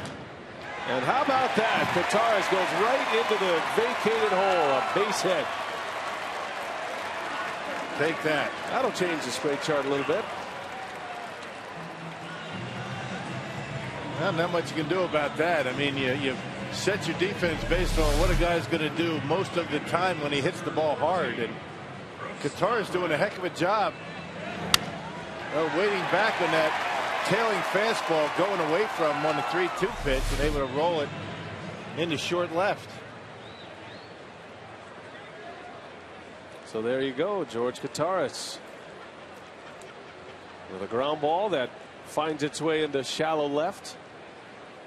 And a 2-out base runner. See if the Brewers can come up with a quick strike here as Brooks Conrad will hit. Takes a strike. Yeah, I get asked a lot, how come the shortstop is the number 6 position? You'd think they just go around in order, but when the official scorebook shorthand was created, the shortstop position was actually a little bit more in on the grass. It was a different configuration. You'd go around the infield with first base, second base, third base, and the shortstop, even the name shortstop, was the person who would field around the pitcher's mound on either side on occasion, but typically on the third base side of the mound. Then as the game evolved, that position was pushed back into its current position. So that's why the numbering is a little odd. You don't go right around the infield with 4, 5, 6. Just in case you were wondering. Well done. That's nice. Not many know that. Conrad able to check his swing. Now, did you go around the outfield? Outfield, left field is 7. Center field is 8. And right field is 9. Yep, could have gone either way, it looked like, but Brooks Conrad got the benefit of the doubt. 2-2. And a called strike 3. Conrad rung up. Correa puts up another 0. That'll be a backwards K in your scorebook, Rock.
Head to the top of the 5th inning. Welcome back to Friday Night Baseball. Fox Sports Wisconsin, presented by Kawasaki Teryx. Randy Wolf back on the mound, and he started against Matt Hague. Little half swing. Did he go? Yes, he did, says Jerry Davis. 0-1 to count to Matt Hague, sitting on a 7-game hitting streak after his base hit in the 3rd inning. Shatters his bat, and it's 0-2. Well, we've got some developing news, Rock, in Major League Baseball. Johan Santana, 8th inning, working on a no-hitter against the St. Louis Cardinals. Remember, the Mets have never had a no-hitter in franchise history. And they're up 8-0.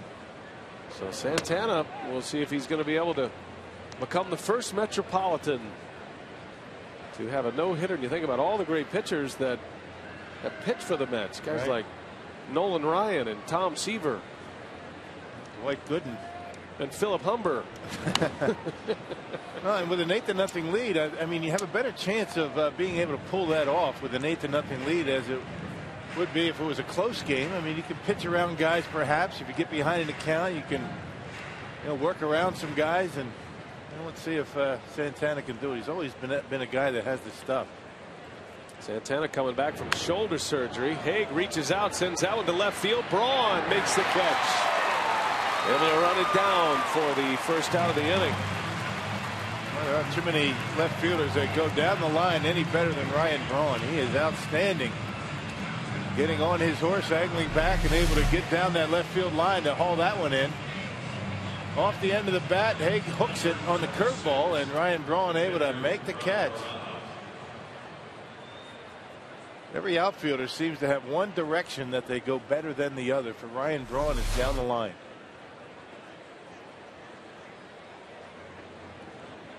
Well, good play for the first out. Barajas, the Pirate catcher, takes a strike. Well, that was the kind of way it was with that Juan Nieves no-hitter.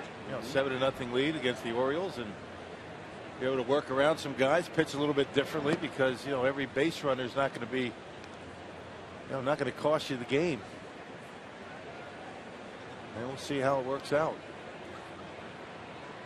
The only no-hitter in Brewers franchise history, Juan Nieves.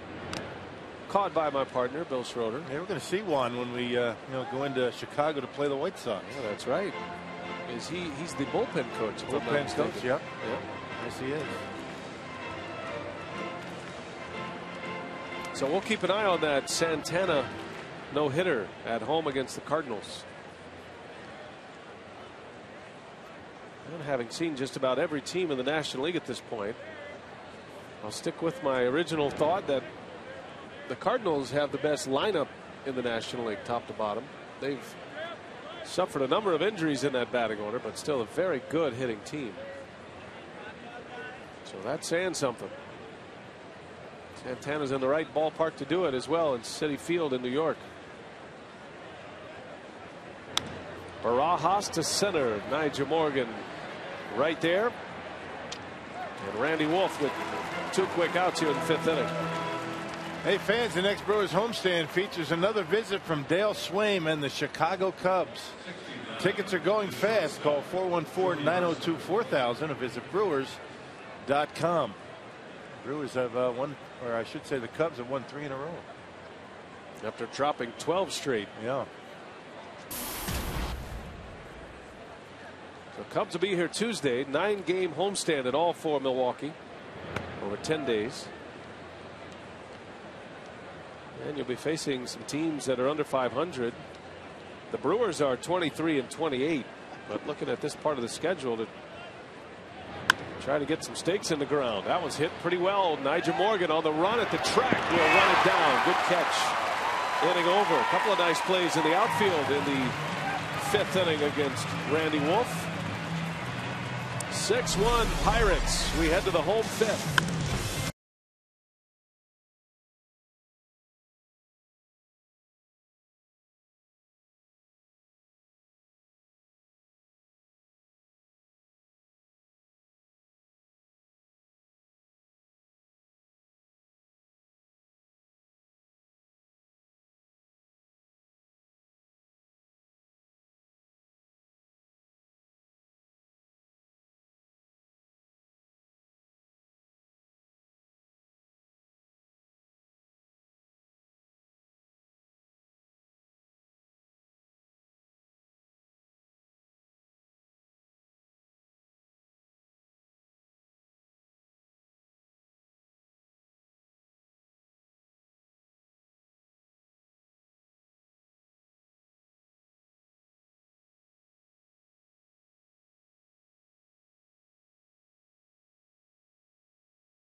6-1 Pirates as we head to the bottom of the 5th. The Brewers are coming up. And we're keeping an eye on the action at Citi Field in Queens, New York. Johan Santana working on a no-hitter right now against the St. Louis Cardinals. That game is headed to the 9th inning. Taylor Green leads off for the Brewers. Green, Ransom, and the pitcher spot coming up against Kevin Correa. And a bouncing ball. Nice easy hop for Matt Haig, and there is out number 1. Well, they're underway in the top of the 9th inning. Santana, no hits through 8, and facing Matt Holliday to start the inning. Breaks his bat, and there's out number 1. And our thanks to Fox Sports Midwest for helping us out with the highlights from that game. So 1 away, Santana 2 outs from a no-hitter, the first in Mets franchise history. Mets have quite a list of former pitchers who have gone on to throw no-hitters after their days with the Mets. We mentioned Nolan Ryan and Seaver. Mike Scott is on that list. David Cone, Doc Gooden. That could all end tonight. Good for Santana. There was a lot of questions whether he was going to be able to come back and have any success on the mound after shoulder surgery. You just don't know when you reconstruct that shoulder. Long road back for Santana after signing the big contract with the Mets.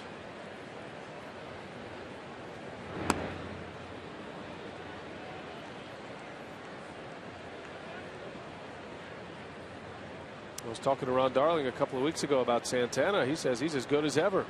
His changeup's right back where it was prior to the surgery. Doesn't have the mid-90s fastball like he did, but it's still in the low 90s and still able to use the changeup effectively. How about the second out at Citi Field? So 1 out away. Santana getting close. And there is that changeup that you were talking about. That is a heck of a pitch. 128 pitches for Santana with 2 away. Philip Humber of the White Sox threw a perfect game this year. Jared Weaver of the Angels had the second no-hitter of the season. Did that against Minnesota. Humber's perfect game. Humber also a former Met, by the way. His perfect game came against Seattle.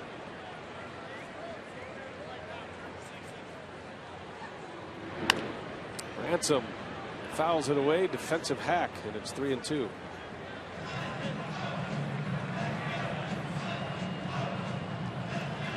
In 2010, there were 5 no-hitters thrown in the regular season, and then Halladay threw the no-hitter in the postseason. Halladay also had a no-hitter, a perfect game, in 2010. Could be another year for the pitcher.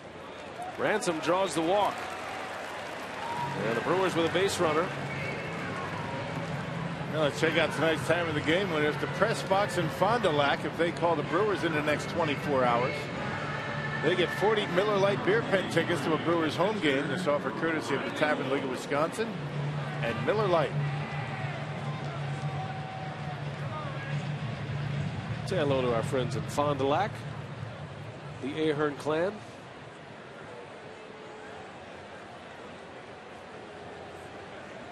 Well, Renicky is going to allow Randy Wolf to hit here with a runner at first. Needing innings more than he needs offense right now. And Wolf's a pretty good hitter as well.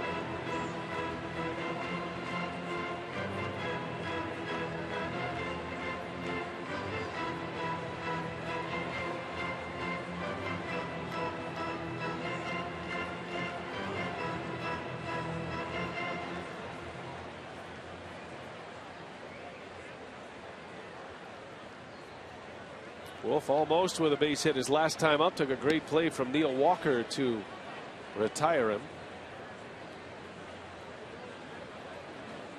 You never know. Wolf, if he can reach, you'd bring Corey Hart to the plate, a home run threat. Brewers looking for a quick strike to get back into this game. Down 5 runs.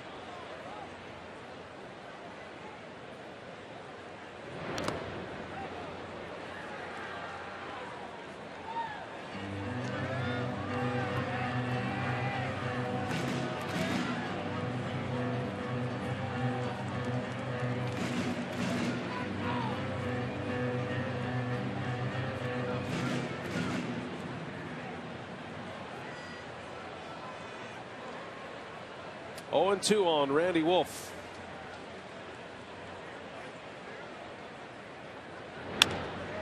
On the ground, got a chance to turn it. Mercer to Walker, and a double play to end the inning. Well, Johan Santana has thrown a no-hitter. We'll hear about it when we come back.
Thanks to Fox Sports Midwest giving us the highlights from the no-hitter by Johan Santana and some close calls in this game. Rock, check this out. A Beltran shot was called foul.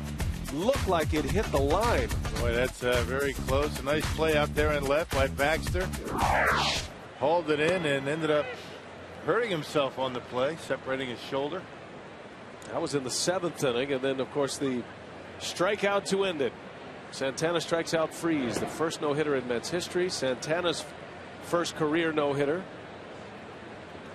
Well, what a way to announce he is back. Johan Santana, and no-hitting, a very good batting order with the St. Louis Cardinals. So a little bit of history here tonight, and we've already had 3 no-hitters this year, one of them a perfect game as of June 1st. Correa down on strikes, and one gone for Randy Wolf. And here are the no-hit kings this season. Philip Humber has really struggled since throwing his perfect game on April 21st. Jared Weaver had the no-hitter against the Minnesota Twins. He's on the disabled list right now. And Johan Santana, let's hope he doesn't suffer the no-hitter jinx. Congratulations to Johan Santana. Mets fans finally have their own no-hitter to boast about. Yeah. And as you mentioned, a pretty good lineup. You notice there was 5 walks in that ball game. That's exactly what I was talking about.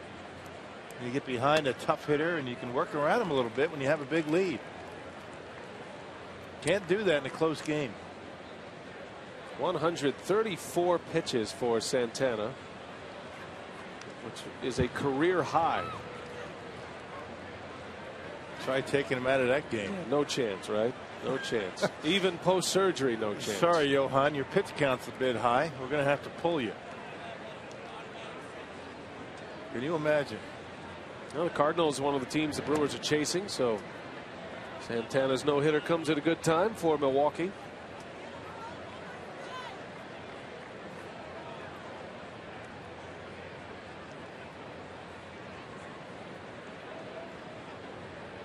In the meantime, back at the ranch, Randy Wolf has settled down after a 6-run inning allowed in the third.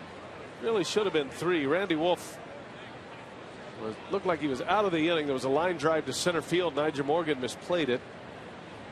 Went over his head, and all 3 runners aboard scored in that inning. As Randy gives up a walk to Tabata. That's the 3rd time he's been aboard. Tabata's the man who hit that 3 RBI double. Outspoken Packers tight end Jermichael Finley was at it again at OTAs this week. Find out what he said in Paul Emmek's story at FoxSportsWisconsin.com.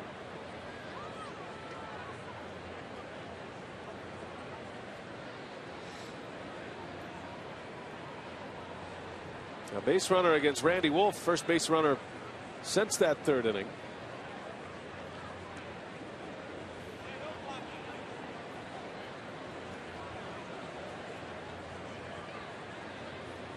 Tabata has a steal tonight. Don't think Clint Hurdle is going to shut down the running game in a 6-1 game in this ballpark. He knows all too well how runs can come easily here. And the Brewers, as we talked about on our open, 8-1 last year. The Brewers have only lost 4 games against the Pirates since the beginning of 07. And they've been able to win games in a lot of different ways, and come from behind victories are something that the Brewers have been able to do to the Pirates here. It is the dominant streak for one opponent against another. Best home record versus any opponent. The Brewers at that 38-4 mark since 07.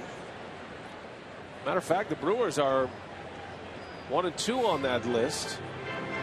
Have a 15-2 record against the Washington Nationals. You're looking at home dominance with one team over another.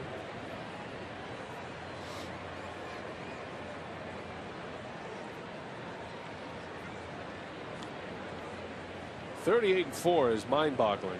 It is. And it's not just one group of guys and one group of coaches. There have been a lot of different managers, a lot of different players in and out.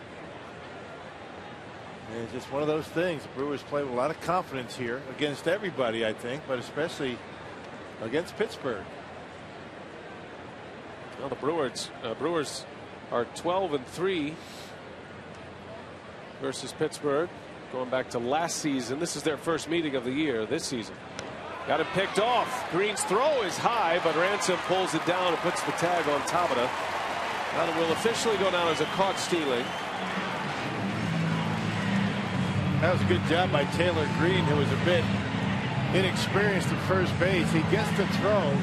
He runs toward the throw to get his momentum towards second base. Check it out. Watch me. He catches the baseball.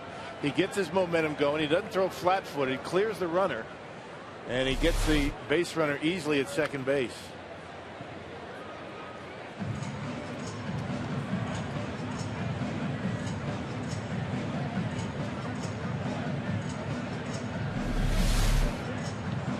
Ransom goes high to get it, and plenty of time to get the tag down. So you get rid of it quickly. You get your momentum going. Even when you make a poor throw, you're going to be able to get the out, as opposed to kind of throwing flat-footed and trying to throw over the runner. Green came up as a shortstop. His most comfortable position now is second base. There's a swing and a miss, and Randy Wolf is through the 6th inning. He's had one bad inning tonight. Otherwise, he's been good. The Brewers are down.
Wisconsin is presented by the Wisconsin Lottery, reminding you to please play responsibly.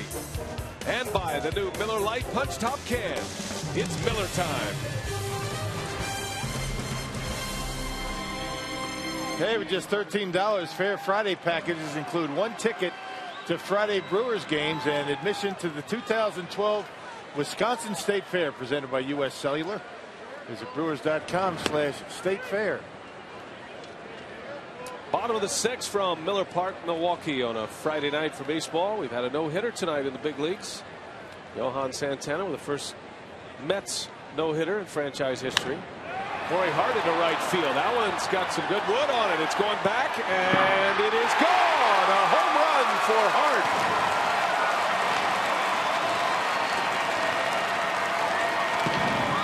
Bernie slides, and the Brewers, with their second run on the board, they have both come via the home run.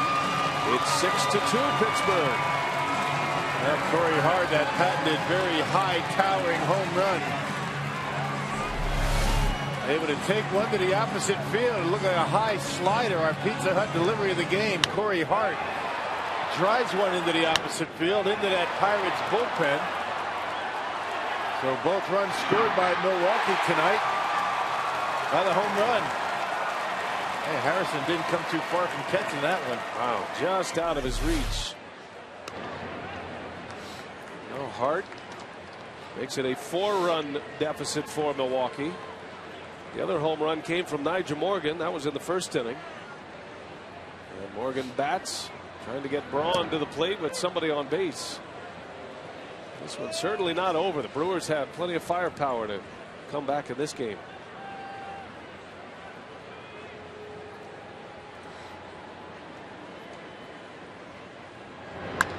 Morgan, opposite field, slicing to Tabatas right there for the out.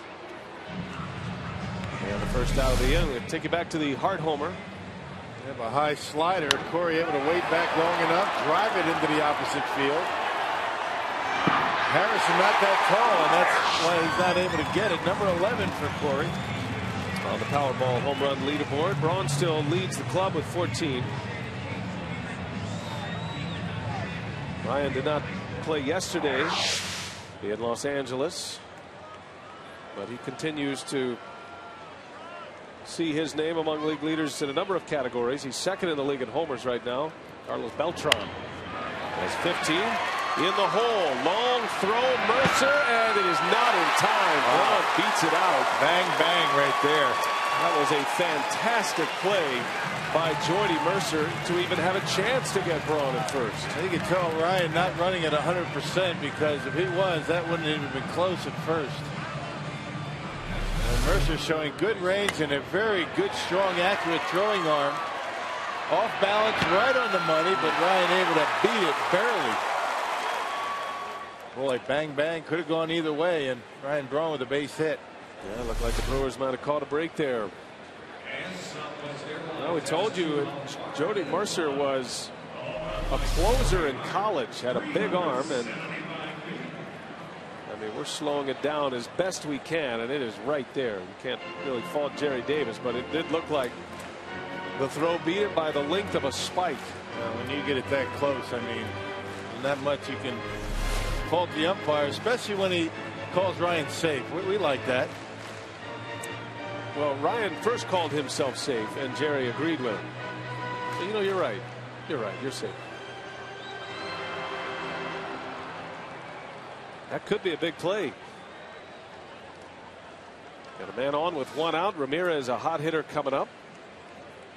Could turn this one into a ball game quickly. 6-2 Pirates.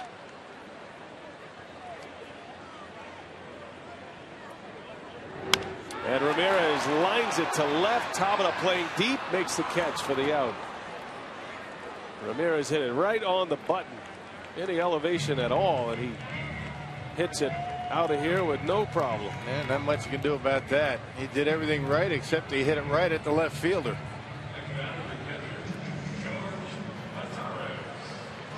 So 2 gone now. And it'll be George Kottaras.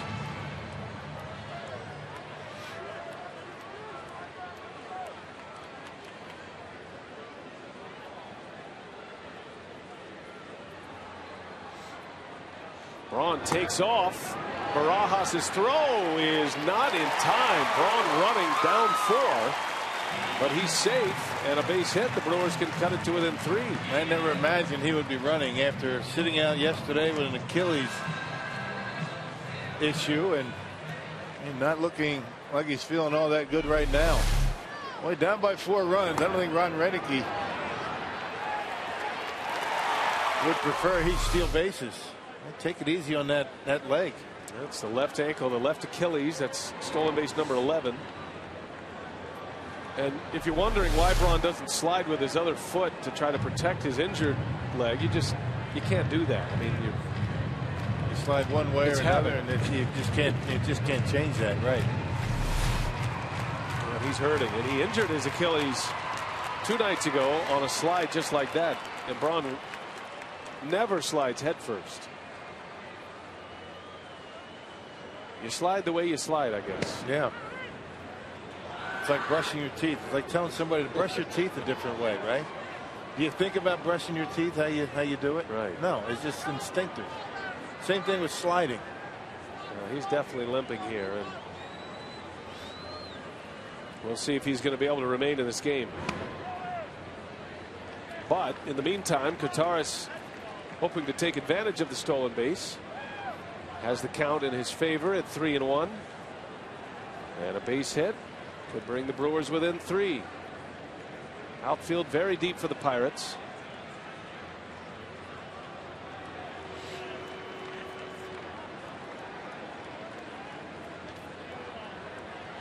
Kotaras has plenty of pop at his bat as well. Doesn't play that often, but has 3 homers as he takes ball 4. That might be it for Kevin Correa. That was pitch 90, and here comes Clint Hurdle. Yeah, one swing of the bat, and the Brewers are right back in it. Correa cannot get through this 6th inning. Pirates have one of the better bullpens in the National League, and Clint Hurdle will take the ball from his starting pitcher. 6-2. Correa exits. We'll set up the new hurler when we come back.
A pitching change situation here, and we're watching Braun between innings, and he is noticeably limping his way to the Brewers dugout, and it sent Ron Roenicke and Jerry Darren, the bench coach, stirring a little bit, and we will see if Braun is going to come back out here.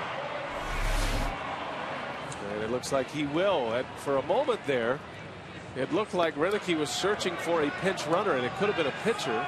We saw Zach Greinke take off down the tunnel as we were in a commercial break. But Braun's going to stick it out, but certainly not at 100%. Well, the Brewers have 2 on with 2 away. Brooks Conrad is coming up, and it's going to be Doug Slayton out of the Pittsburgh bullpen. He got called up Monday from AAA Indianapolis. He was 2-0 with 8 saves. He'd only allowed 1 earned run in 25 and a third innings in 20 games down in the minor leagues. One of 2 left-handers in that Pirates bullpen. Kevin Correa exits 5 2/3 innings, gives up 5 hits, and as of now 2 runs. Brooks Conrad, the switch hitter. Glenn Hurdle deciding to turn him around to the right side. Be a good spot for his first hit as a Brewer. And he pulls it on the ground to third. The out at second, and just like that, the inning is over. Opportunity lost for Milwaukee, and now we'll keep an eye on Braun between innings. Corey Hart makes it a 4-run game with a homer. Hart's 11th of the season.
Still hobbling a little bit as we head to the 7th. 6-2 is our score. The Pirates have the lead. The Brewers stranding a pair in the 6th inning. Here's our Toyota game summary if you're just joining us. Pittsburgh scoring 6 runs in the 3rd inning. And that is all of the offense they have needed here tonight. Nyjer Morgan, solo home run in the 1st inning. Corey Hart with a homer last inning. 6-2 Pirates as we go to the 7th. It was a misplay in center field by Morgan that allowed 3 of those 6 runs to score. And with Randy Wolf out of the game, another left-hander is on the mound. Juan Perez will pitch for the Brewers. And Perez pitched with the Pittsburgh Pirates back in 06 and 2007. He's had a good run with Milwaukee. 8 strikeouts in 3 2/3 innings, covering 5 appearances. He struck out the side last Saturday against the Diamondbacks. Andrew McCutchen will lead off for Pittsburgh. McCutchen started the night 8th in the league in hitting, .331 batting average.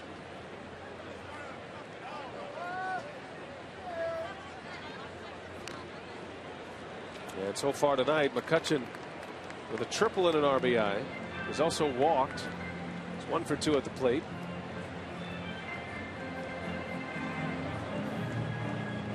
Melky Cabrera begins the day as the league's leading hitter. A .373 batting average. David Wright, who was hitting .400 for the better part of May, is mired in a slump right now. He's down to .365. Gives you an idea how good he was going. He's 65 and he's slumping.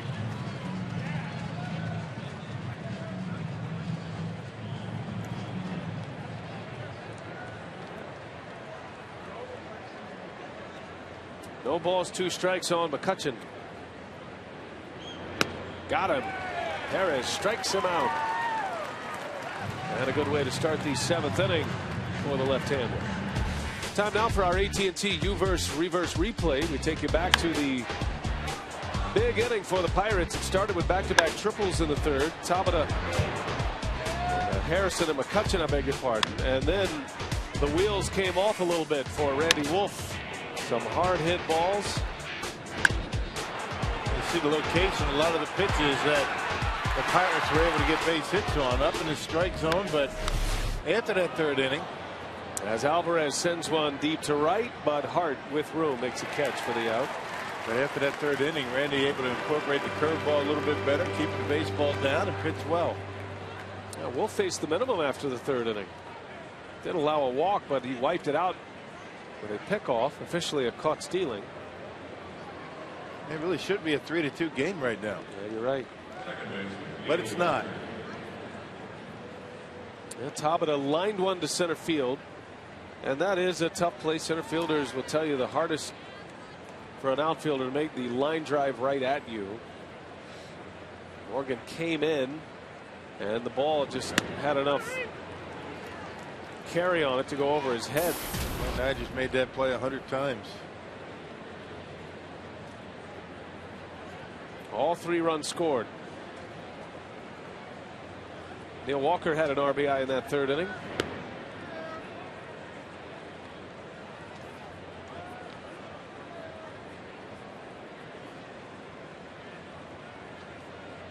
Switch hitting Pirates second baseman, 1 for 3 tonight.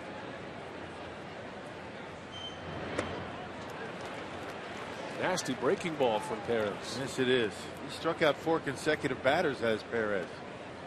Last time out Saturday against the Diamondbacks, 8th inning, struck out all 3 batters he faced. And he struck out McCutchen.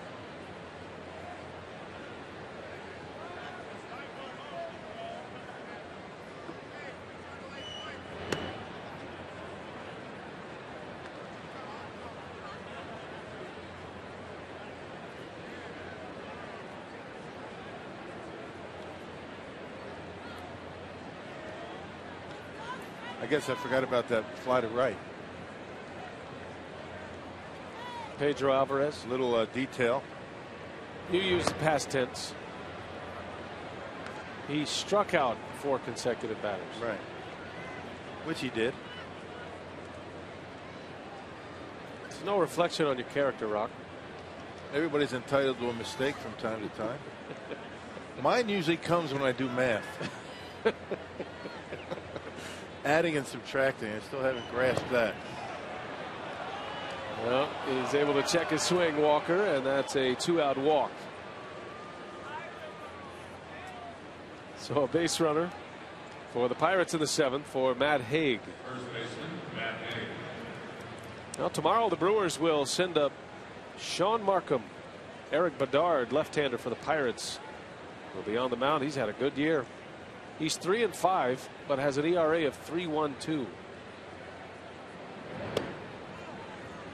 It's kind of the way it is for most of these starters for the Pirates.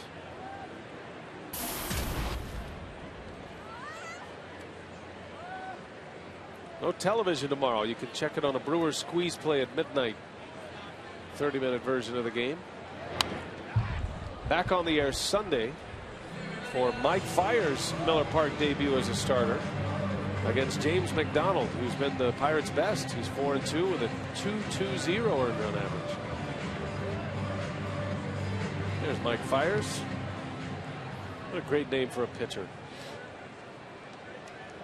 And if he threw 98 miles an hour, it'd be perfect. But he doesn't. Oh, cue shot. Going to be a tough play here. Nobody home at first. And that's going to end up as a base hit for Matt Haig. How about that knock? He checked up a pitching wedge. A knuckle buster. Look at him. His second hit of the game. Can't help but smile when you get a base hit like this. Look at this. A knuckle buster right on his hands. And everybody going to the baseball. Nobody at first base. Taking a full swing. Well, I'm going to have to retract my statement about Kevin Correa's softly hit base hit. You could do it softer than that. Yes, you can.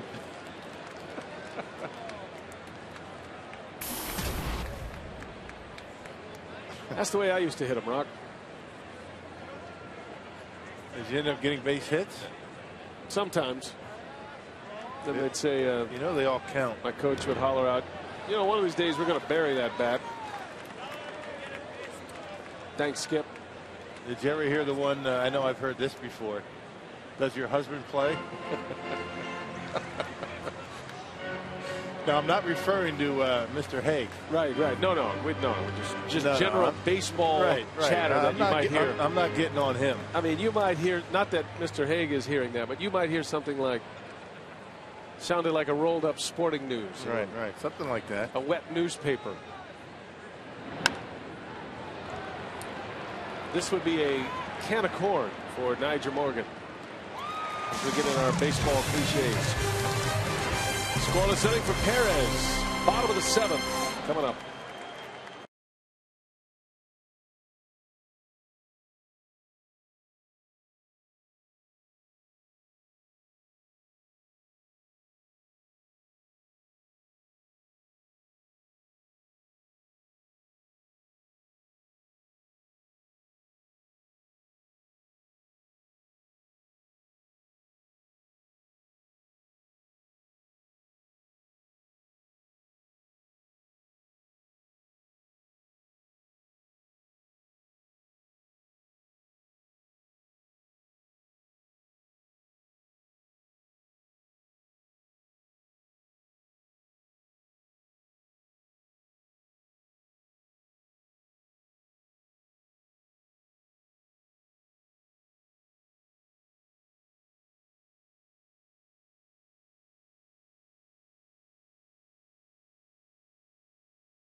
Park, it's our social media time now. You can follow us at FS Wisconsin on Twitter. And, of course, we've been talking about keeping score throughout the game. A lot of great responses.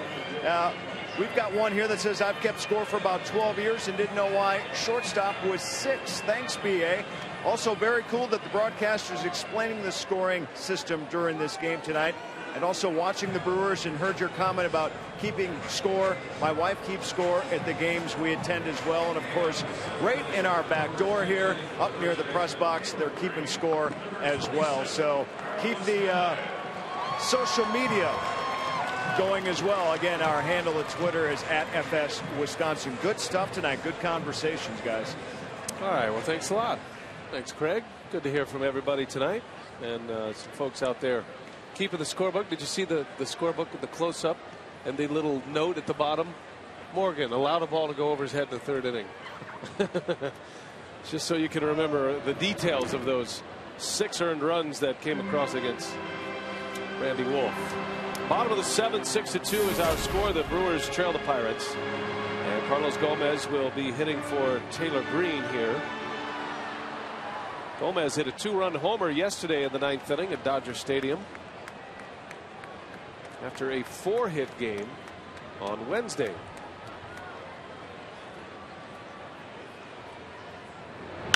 That one's hit well, center field. Down it goes. A base hit for Gomez.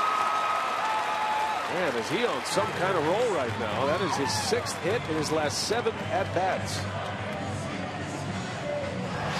Time now to take a look at our Jimmy John's high-speed delivery.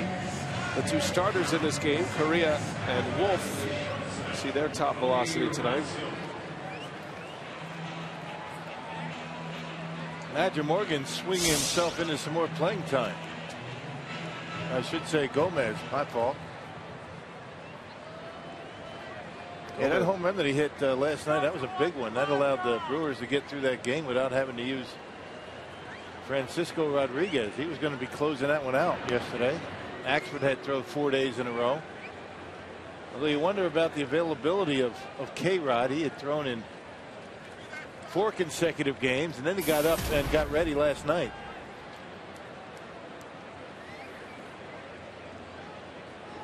Well, Ron Renicky would love to have that decision to make here tonight. Right now the Brewers are down 4. This Pirates bullpen has been among the best in the National League, and they're on a great roll lately. Pittsburgh's bullpen pitching to a 1.37 ERA over their last 7 games. They have played a lot of low scoring games. Pirates have won 5 of their last 6. Brewers come in having won 4 in a row. So 2 hot teams matching up tonight. But one disastrous inning as the Brewers trailing by 4.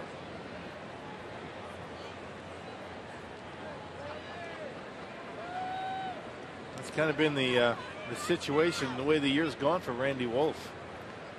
It seems like one inning seems to get him, and then he's able to right the ship.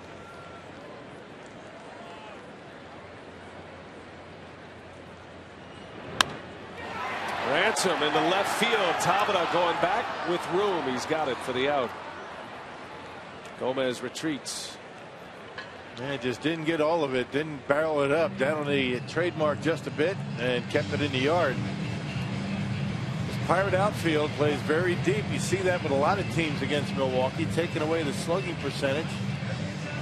You see how deep he is out there in left.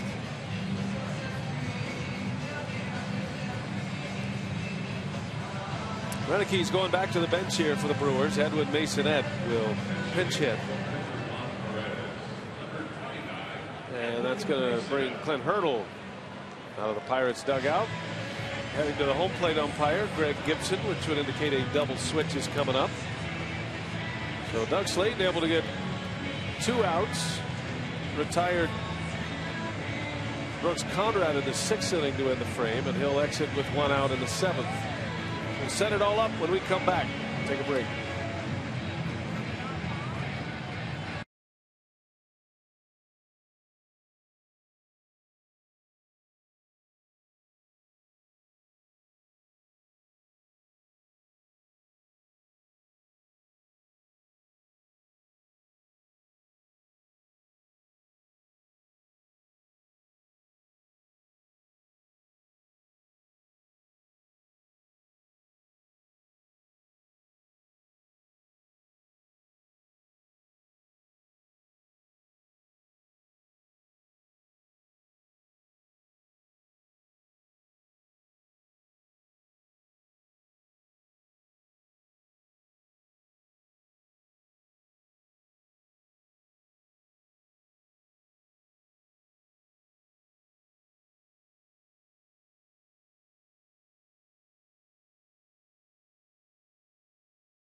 Enter this game for the Pirates in the double switch.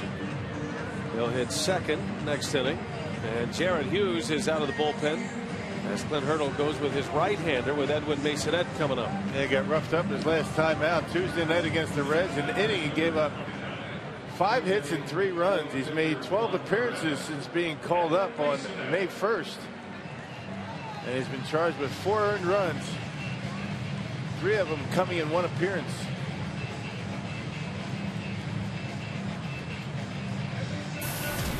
Milwaukee down 4. A man on with 1 out. Got the top of the order coming up next. Big spot for Masonette if the Brewers are going to fight their way back.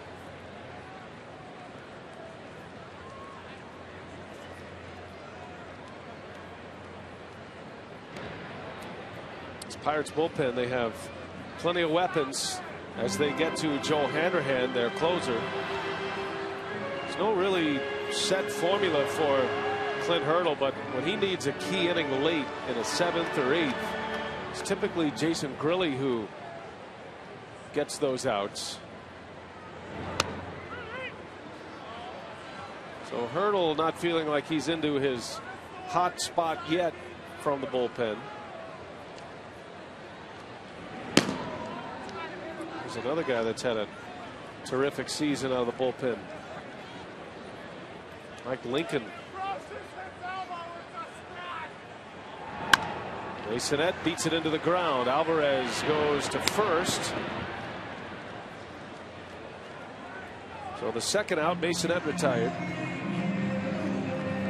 Gomez ends up at second base. And we go back to the top of the order. Yeah, Hughes has a pretty good sinker. He's got some good movement on it going down. He got in on the hands of Masonette that time, and he beat it into the ground.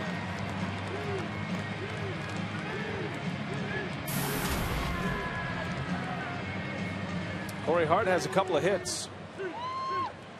Hit a homer his last time up. Came with 1 out in the 6th inning.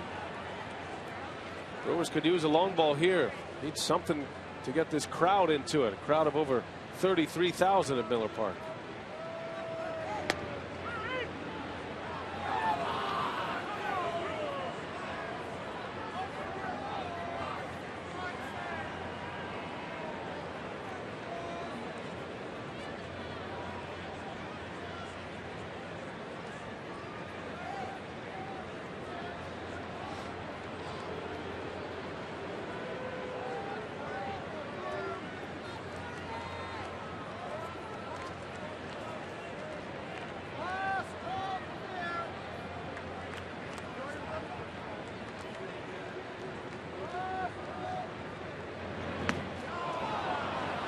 Hart fooled badly on that breaking ball. None of the Brewers have seen Hughes. And check that out. That sweeping slider way off the outside corner. Everything moves out of the arm of Jared Hughes. Sinker going into right-handers and that big sweeping slider going away. 0-2 to Corey Hart with 2 away, and that one almost gets by Barajas. Hughes has been scored upon only once in his last 11 outings, but as Rock said, against Cincinnati, gave up 3 runs and 5 hits on Tuesday night. So that is his last memory. Runner at second. The Brewers certainly need to cash in every opportunity from here on out. Down 4. Gomez started the inning with a base hit to center.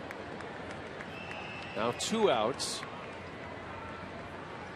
And a 1-2. Hart lays off. Good adjustment. 2-2. You see, once he's seen that slider once, he has a better look at it and is able to lay off. I mentioned the Brewers have not seen Hughes. Not sure what pitches he throws.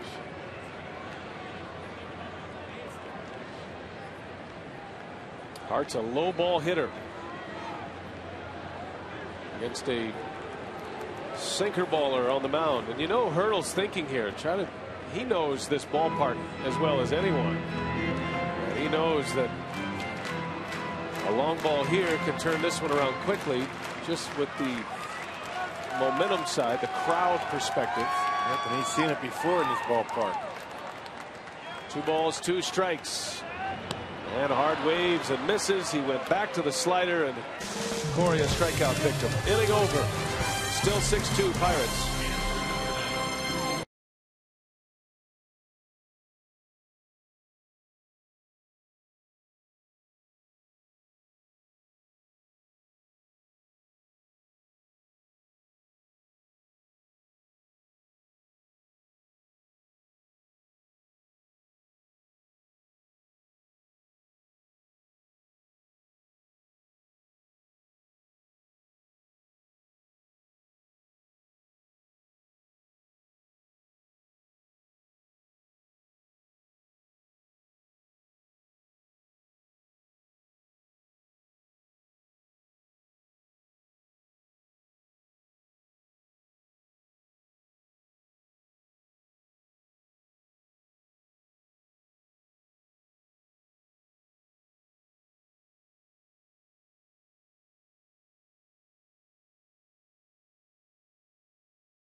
For Game 2 in the series, it is going to be partly sunny with a brief shower possible early, so it's not going to be an all-game soaker. First pitch coming in at 67. The winds west at 10 to 20 will diminish through the game. Let's check out our Miller Lite What's on Tap. Tomorrow, no television, a 6:10 start. You can see Brewers squeeze play at midnight. And then Sunday, final game of a 3-game series against the Pirates, a 12:30 start. And then the Chicago Cubs come in to Milwaukee after a scheduled off day on Monday. A lot of changes here for Ron Roenicke, and indeed Ryan Braun is out of this game as Nyjer Morgan moves over to right field to make way for Carlos Gomez in center. Gomez came on, had the pinch hit single. Taking over for Braun in left field is Nori Aoki. Corey Hart is now at first base for the Brewers. And the new pitcher is Tim Dillard. So bunch of movement. 5 position changes for Milwaukee. Dillard's 24th appearance of the year. And another game where Ryan Braun has to exit early as he steals a base with the Brewers down 4. And it looked like he may have injured himself on the slide. Jordy Mercer bounces out to Aramis Ramirez. And here comes Casey McGee now, and anxious to hear the reception that he gets.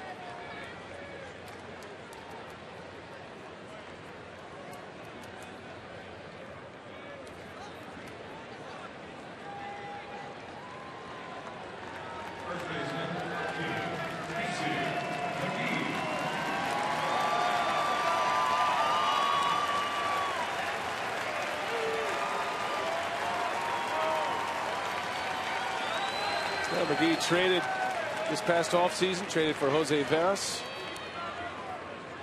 Still see some McGee jerseys up there. I like how Rob Edwards kind of let it swell. You know, he kind of had that pause and let the roar of the crowd swell up, and then he made the announcement. Yep. He didn't want to step on the crowd right away. No. Veteran. Casey was out early today in his Pirates uniform and trying to make sure he got all of his introductions done. I know he's been looking forward to this series, wondering what his emotions would be like. Had some great years. Boy, he had some huge years for the Brewers. It was a struggle for him last year, though. Yeah, led the team in RBIs a couple of years ago, and just wasn't able to put it together last year. Ended up getting traded. Jose Veras coming over to Milwaukee.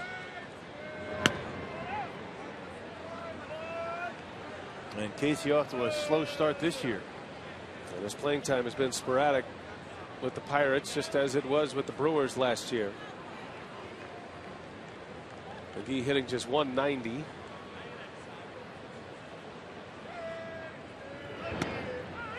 Dillard deals him a strike. 3-2 on McGee. Casey was saying his son Mac, who is actually probably more famous than Casey was while he was here in Milwaukee, is doing great. Mac's somewhere here tonight at the ballpark.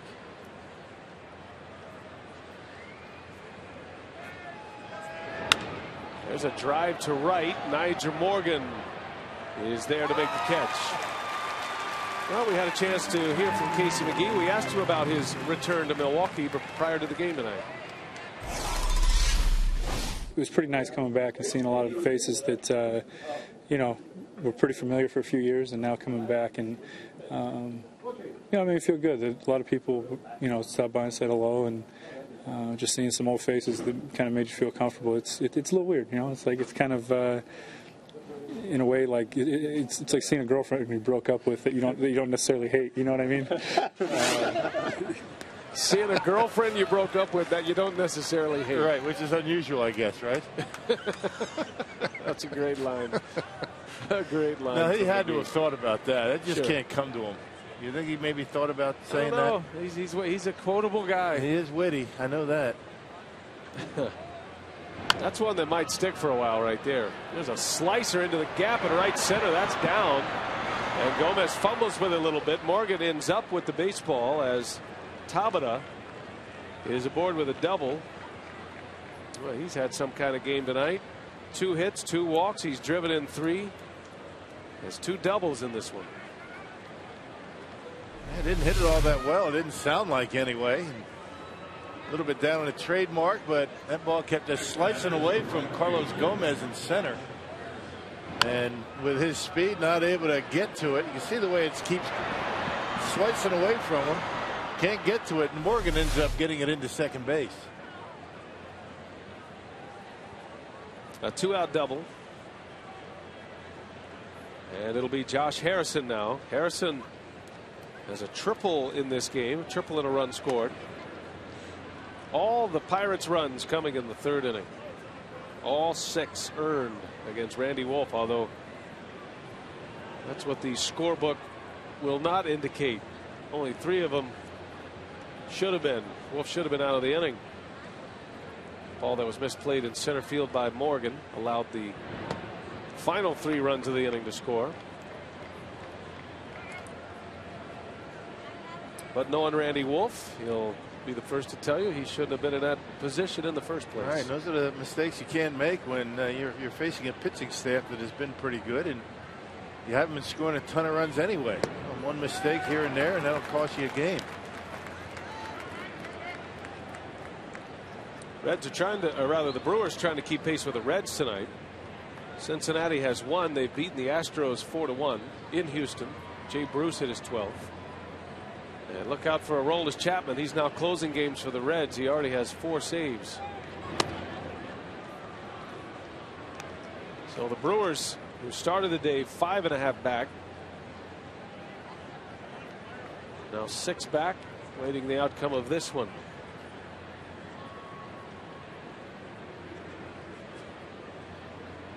Got an update from the clubhouse on Ryan Braun. It is apparently not the Achilles. It is a right hip strain.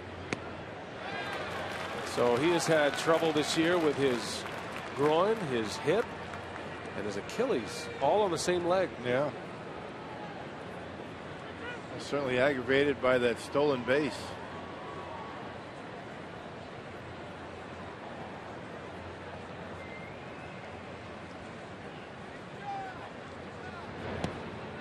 Harrison draws the walk.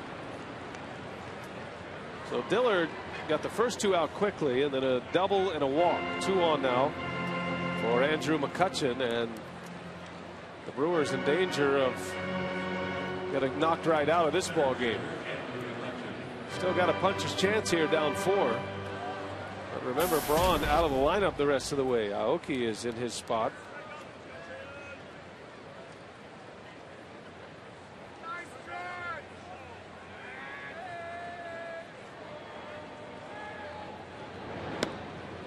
Looking ahead to the Brewer 8th inning, Nigel Morgan will lead off, and then Aoki, and then Ramirez.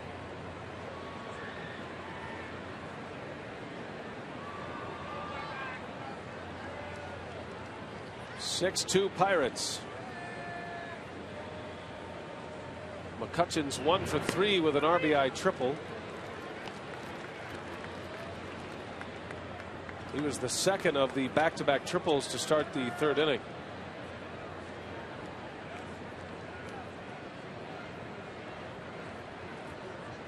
Pirates scored 6 runs in that inning on 6 hits.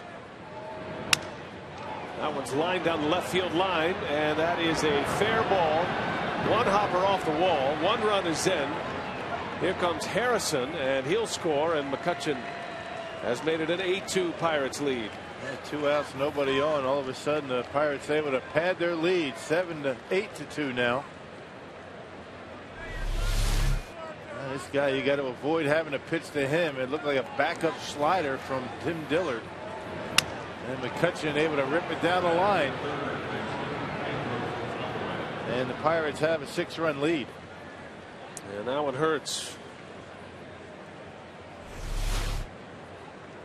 So McCutchen with 3 runs batted in tonight gives him 29 for the season. Still 2 away. Here's Pedro Alvarez with McCutchen out at second base. Checking other scores in the National League. If you haven't heard yet, Johan Santana threw a no-hitter for the New York Mets, the first in franchise history, leaving only the Padres as a franchise without a no-hitter. That was an 8-0 victory for the Mets over the Cardinals tonight. Alvarez, and a great catch by Cody Ransom to win the frame. So the side is retired on a diving catch by Cody Ransom. Well done.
The bottom of the 8th. Welcome back to Friday Night Baseball on Fox Sports Wisconsin, presented by Kawasaki Terex. Tough night for the Brewers, tough one for Randy Wolf in the 3rd inning, where the Pirates score 6 runs. Probably should have been 3, and if that happens, you really keep this game close. Well, you really do, and you know, Randy Wolf worked hard. He'd given up the 3 runs. Bases are loaded. You know, you got 2 outs. He worked hard to get that 3rd out to try to keep him in the ball game. Then the ball was misplayed by Niger in center field, and it kind of took the air out of you and that momentum, because you go in, you get out of that, you go in trailing 3-2 and still in the ball game. Well, the Pirates just tagged on a couple of more runs here now to make it an 8-2 ball game, but Brewers 4-game winning streak. They've got a couple of innings left to get her back to 5 possibly here. Niger Morgan leading off, and Davey and I will have Brewers Live post-game coming up after the ball game. Full reaction from the clubhouse. Brian. All right, Craig and Davey, thank you. As Brad Lincoln is on the pitch for the Pirates. And the new left fielder is Gorkis Hernandez. That moves Jose Tabata over to right field. Numbers on Brad Lincoln. This guy's been lights out. I misidentified him earlier. I apologize. It is Brad Lincoln, not Matt Lincoln. Maybe thinking of the guy that used to pitch for the Cincinnati Reds. Todd Lincoln. Mike Lincoln. Abraham.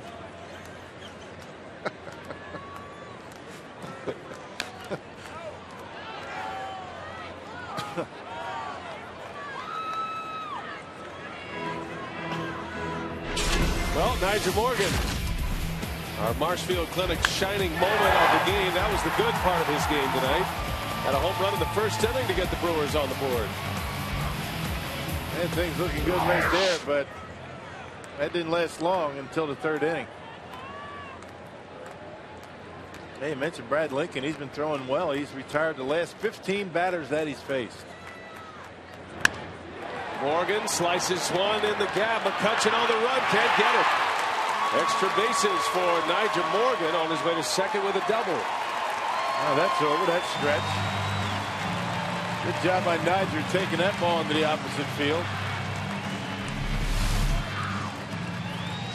Can't pull that one. You got to pull the hands in and try and shoot that one into the gap in left center, which he does. And a leadoff double in the 8th. Niger Morgan safe at 2nd, safe and secure.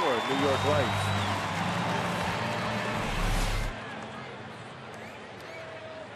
Well, a 2 RBI double by McCutchen standing up tall right now in the top of this inning. Instead of a 6-2 Pirate lead, it's now 8-2, and the Brewers have a whole lot of work left. Ryan Braun has exited this game with a hip injury, so it's Nori Aoki batting for the first time. Well, this ball club just cannot get out of the way of injuries right now.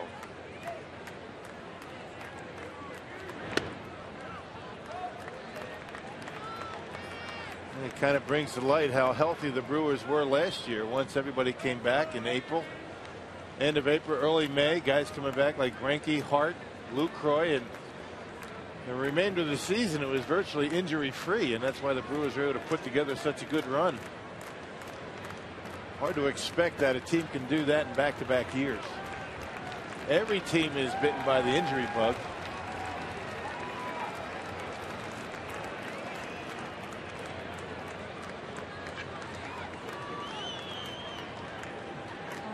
First at bat for Nori Aoki.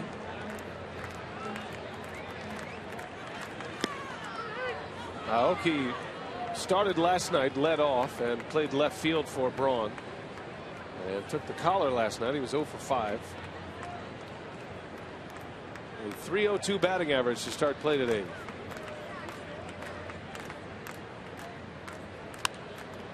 Popped him up. That's going to end up in the seats. And it's 3-2 on Aoki.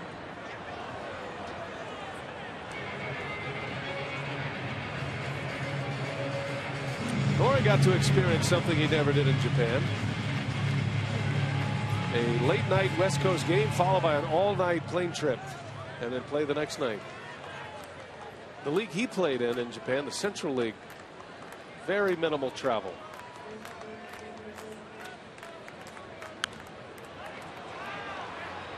Lazy pop up. Alvarez will make the play for the out. First out of the inning. Remember our AT&T trivia question? Been giving you a little extra time tonight to think about it. I do know. I remember it and I know the answer. He was 19. How old was Aramis Ramirez when he made his major league debut? Just to prove I can do math. All right, 19 years of age. He was the youngest player in the big leagues at the time. And his debut was in Milwaukee at County Stadium in '98. He was 0 for 3 with a walk that day. There's another interesting note about that game. Ramirez's major league debut. The pitcher for the Brewers was Scott Carl. And the catcher was current Cardinal manager Mike Matheny. Just a little next level research by Brian Mikulajic and Mike Faulkner. Aramis Ramirez's first major league homer was against the Brewers as well.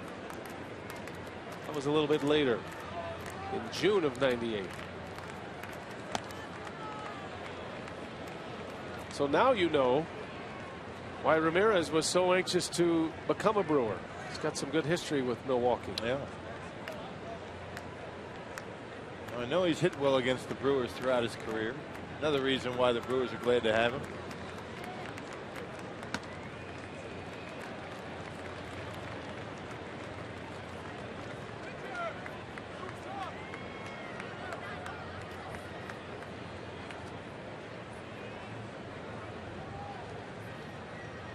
.3-0 on Aramis Ramirez. He's played his entire big league career in the National League Central.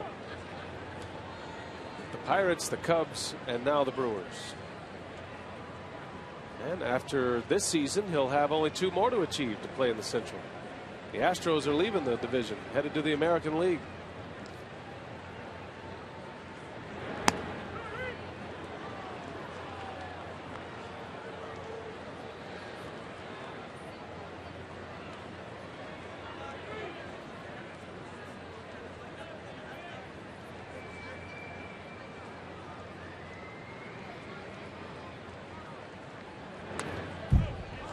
.3-2 on Ramirez.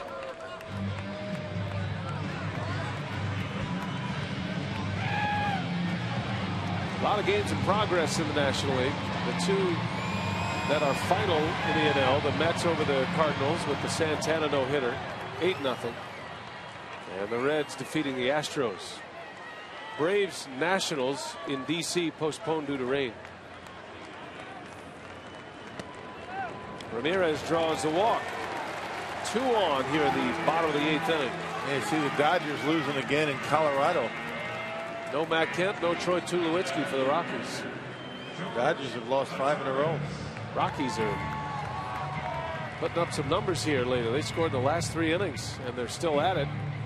They lead 6-2 over the Dodgers in the bottom of the 6th. Capuano getting roughed up for the Dodgers. Ray Searage out to the mound to talk with Lincoln. Old teammate of mine with the Brewers back in the 80s. One of the good guys in baseball, Ray Searage. He's a funny guy. Went through the minor leagues, the upper minor leagues with Ray, and then 84, 85, he was a pitcher out of the bullpen. He could throw hard.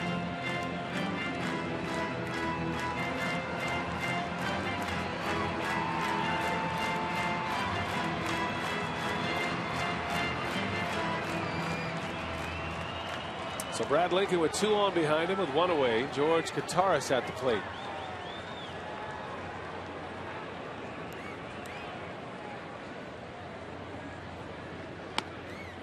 Elsewhere in the National League, the Phillies have a lead over the Marlins 6-4. That game's in the 9th inning.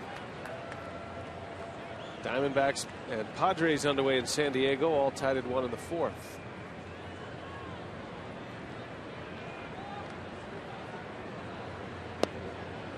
Over in the American League, the Royals shut out the Athletics. Felipe Paulino, remember him with the Astros? Yes, I do. He's been a big story for the Royals this year. He's 3-1 now. A 1.70 ERA. The Brewers are going to be in Kansas City in a couple of weeks. That's the next road trip. Interleague play at Kansas City, at Minnesota. A lot of former Brewers on that club, and manager Ned Yost.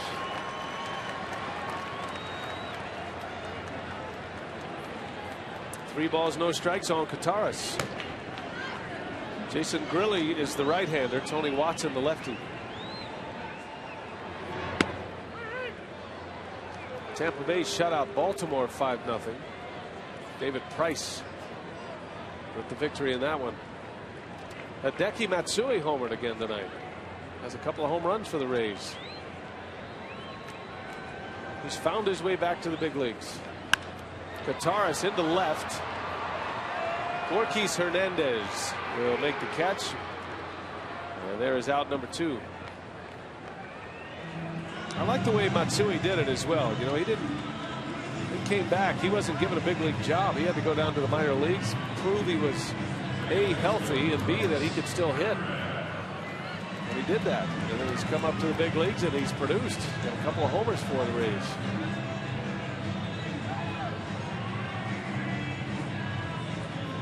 Manny Ramirez isn't done, apparently. He's on his way back. Yeah, he sure is with Oakland. Speaking of some veteran guys that have resurfaced in baseball. And he still had to serve that 50-game suspension. Today, the first day he's eligible. But not in the lineup today for Oakland. Pitching change coming up.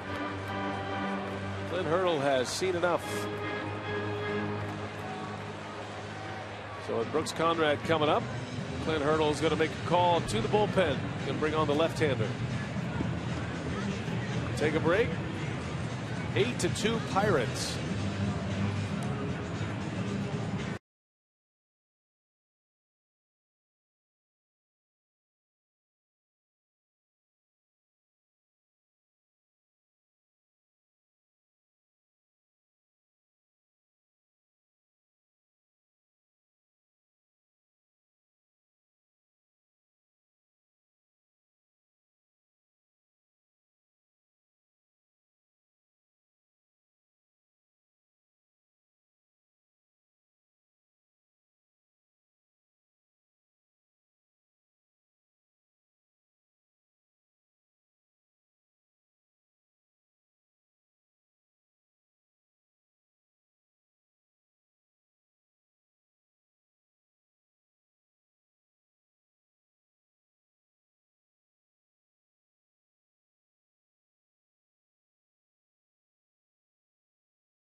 Clint Hurdle taking no chances here. He brings on a new pitcher. It is the left-hander Tony Watson. 23rd appearance of the year. He's actually won 3 games out of the bullpen. Yeah, pretty good numbers, a 196 opponent batting average. He's worked less than 1 inning in each of his last 5 appearances, which means he ordinarily comes in for a couple of left-handers. Well, the first 3 relievers by Clint Hurdle tonight have each gone 2/3 of an inning. Watson is the 4th reliever used by Clint Hurdle. Kevin Correa started this game, still in line for the victory. Went 5 2/3. 8-2 Pittsburgh, and Brooks Conrad up there with 2 away and 2 men aboard.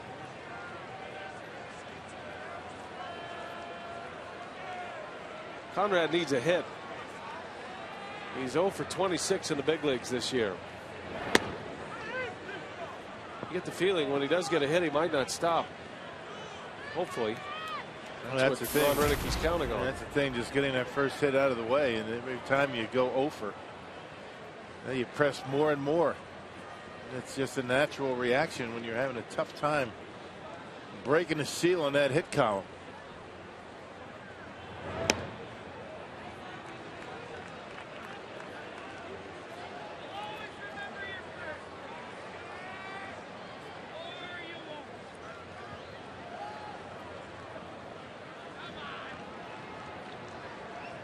Carlos Gomez would be next if Conrad can reach. 1 ball, 1 strike. Tony Watson delivers. Down and in. 2-1. Big tall left-hander slings it to home plate. Looks like he could be real tough on lefties. Conrad, a switcher, able to move over into the other batter's box. Watson against lefties this year, a .212 batting average. It's the second time tonight Hurdle has brought on a left-hander to face Conrad. He'd rather Conrad hit right-handed. Right-hander's hitting 174 against this guy.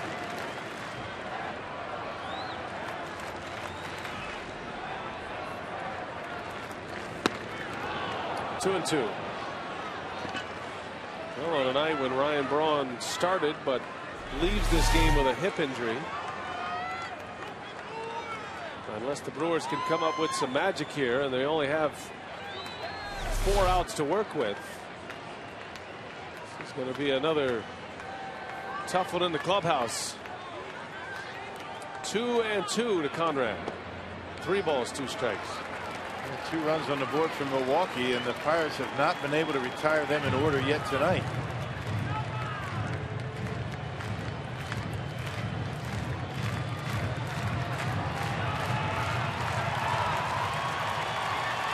Well, you know he doesn't want to walk him. Conrad should get something to hit. Full count, 2 outs. Runners will be on the move. There they go. And Conrad fouls it back. Man, Watson has pretty good velocity on that fastball. It's pretty straight. That last one right down the middle at 95 miles an hour. Conrad with a pretty good hack. A little bit behind it.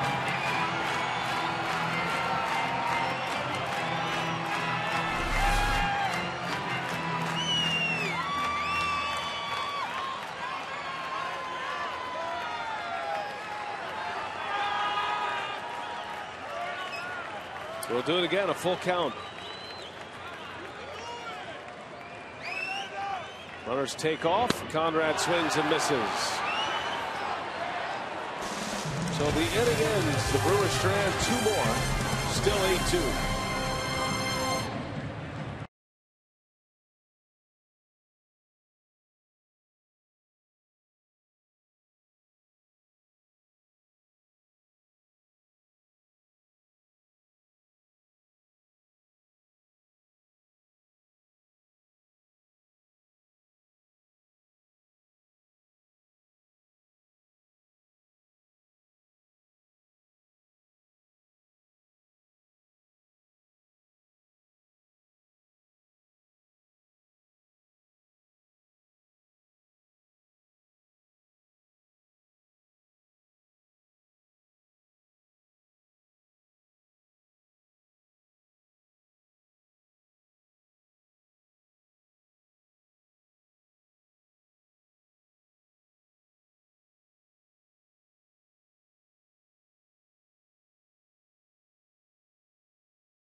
3-2. The Pirates have the lead. First game of this 3-game series. Our Ho-Chunk Gaming text question tonight comes from Doug in Oak Creek. Who makes the decision to stay in a game during a no-hitter, manager or pitcher? Referencing Johan Santana's no-hitter for the Mets, first in Mets franchise history. First no-hitter for Santana. Rocky threw 134 pitches tonight post-surgery. Well, that's just the way it is. I mean, how are you going to take him out? I mean, really? I mean, that's kind of a no-brainer. Remember Edwin Jackson's no-hitter? He threw 146 pitches. So Santana, I mean, that's just one of those things you have to do. You remember Zambrano's no-hitter here at Miller Park. High pitch count coming off the disabled list, and he really wasn't the same the rest of the year. But how are you going to take him out? Right. I mean, you just can't do it. It's a moment of history for that pitcher, and I think, you know, the manager is the one who makes the move, of course, but certainly, unless there are unforeseen circumstances, you'd never remove a starter. But it has happened in the past. There have been combined no-hitters, plenty of them actually, but not with a guy like Santana. So the answer to the question is concerning Santana, that would be Johan Santana's call, whether he's coming out of the game or not. And obviously he didn't, and the Mets finally have their first no-hitter in franchise history after 8,020 franchise games. You know, but those combined no-hitters, most of those no-hitters are going to be, you know, one guy goes 5 innings and the rest of the way, you know, somebody else or a couple of guys are going to pick up the rest of the innings. I mean, you're not going to see a guy go 8 innings and then take himself out.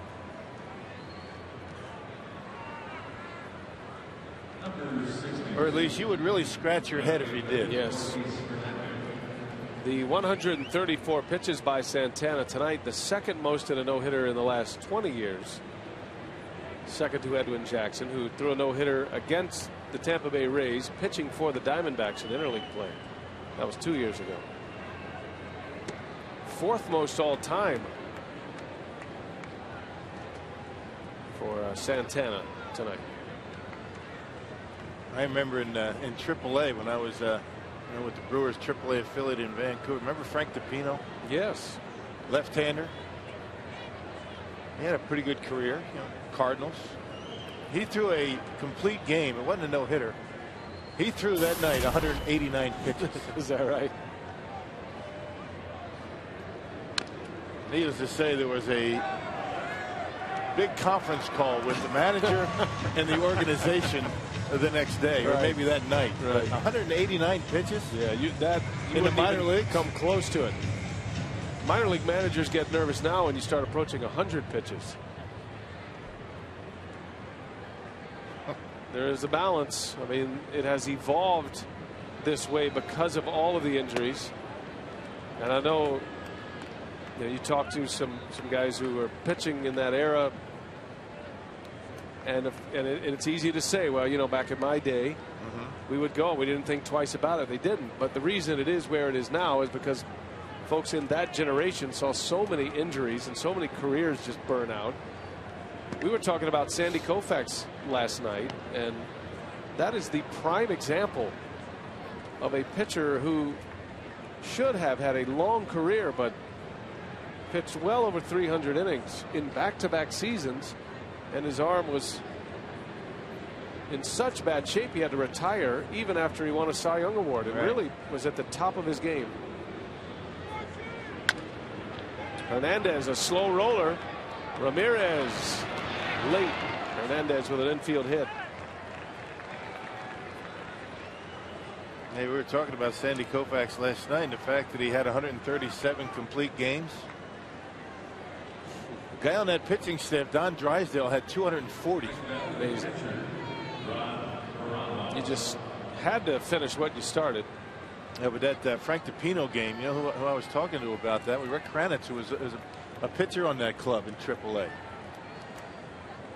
Rick Kranitz and I were battery mates in the minor leagues. I remember a scene in the minor leagues in the Cardinals system, and I was there for the game. But you remember Braden Looper, former Brewer. Well, when he was coming up through the Cardinals minor league system, he was a hard thrower. He threw in the upper 90s, and he was the closer. They were preparing him to be a closer. Well, in Arkansas, in Little Rock, Cardinals Double-A team. They did not play Sunday games. They were not allowed to play on Sunday, so they played Saturday doubleheaders. As Barajas flies out to Morgan.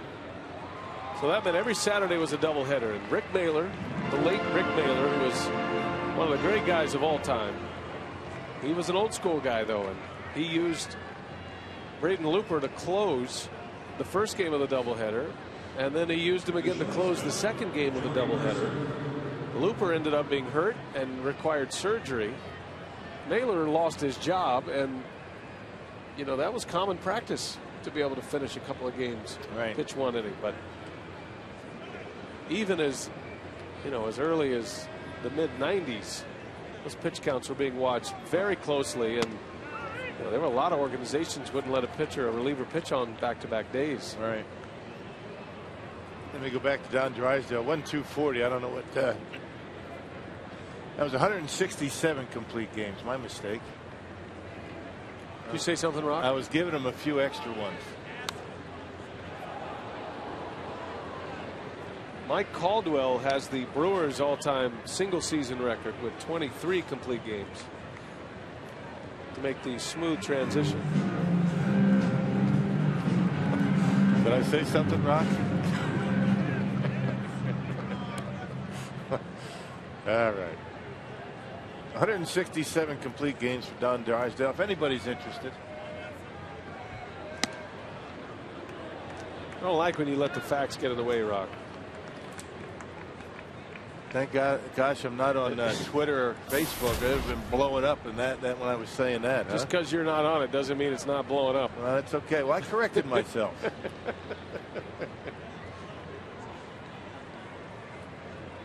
Just because the tree falls in the forest, right, and you're not there, doesn't mean it doesn't fall or something like that. Slow roller over the third, foul. Do we have a fact checker anywhere around here? Oh, absolutely. Mike Faulkner is sitting right next to you. Laughing at me. He's the one going. Yeah. Tisk, tisk, tisk. Oh, well. You did stay up all night. And you said you weren't going to get into the numbers tonight. And you did it anyway. I remember looking it up, but somewhere I was a little blurry-eyed. Doing a little R&D as the sun was coming up over Colorado last night. No, actually blurry-eyed before we left L.A.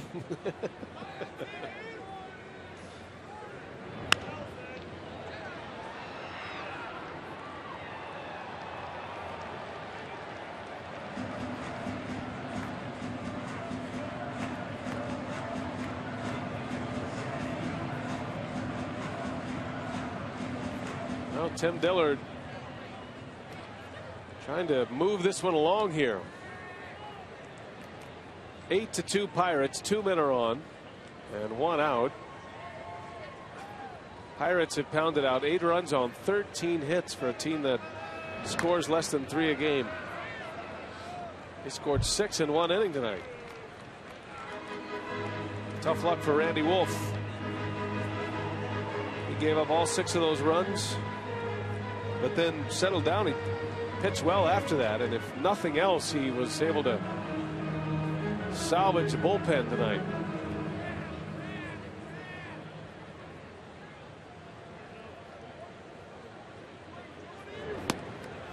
A swing and a miss. Dillard finally disposes of Jordy Mercer. 2 outs in the inning. And that sweeping slider from Tim Dillard, that'll get a lot of young hitters. That's not even close, and almost out of the left-hander's batter's box.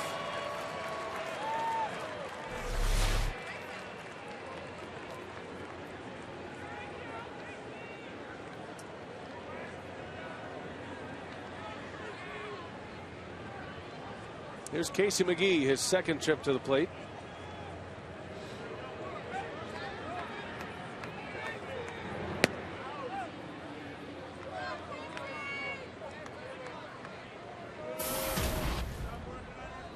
McGee got a nice ovation when he was introduced here tonight. First game back in Milwaukee. He's done the National League Central Shuffle as well. Started with the Cubs, then with the Brewers, and now the Pirates, and not by choice.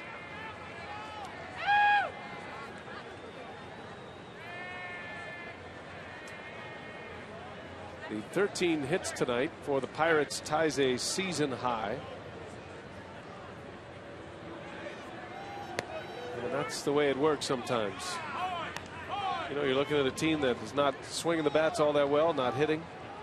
They play in a pitcher-friendly ballpark in Pittsburgh. Well, you don't have to go that far back to understand how funny baseball can be. How about that Dodger series, right? Best team in baseball, best home record in baseball, and the Brewers go in there and sweep them. You say all you want about what goes on in the statistics, and there's just certain days stuff happens. You just can't figure it out. Teams that typically don't hit are going to get a lot of hits, and there are certain days when it's just not your day.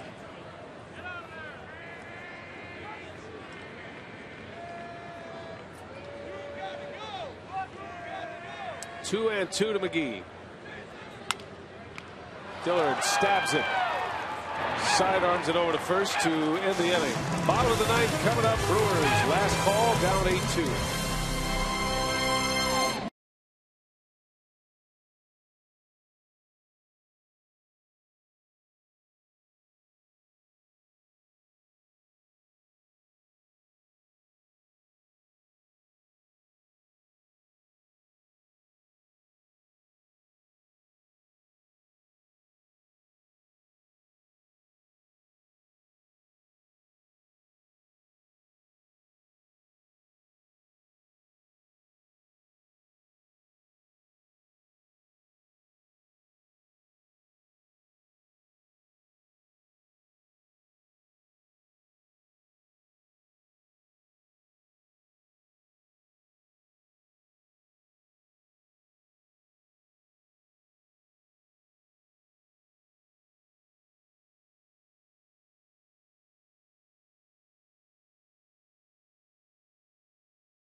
To the bottom of the ninth at Miller Park, Milwaukee.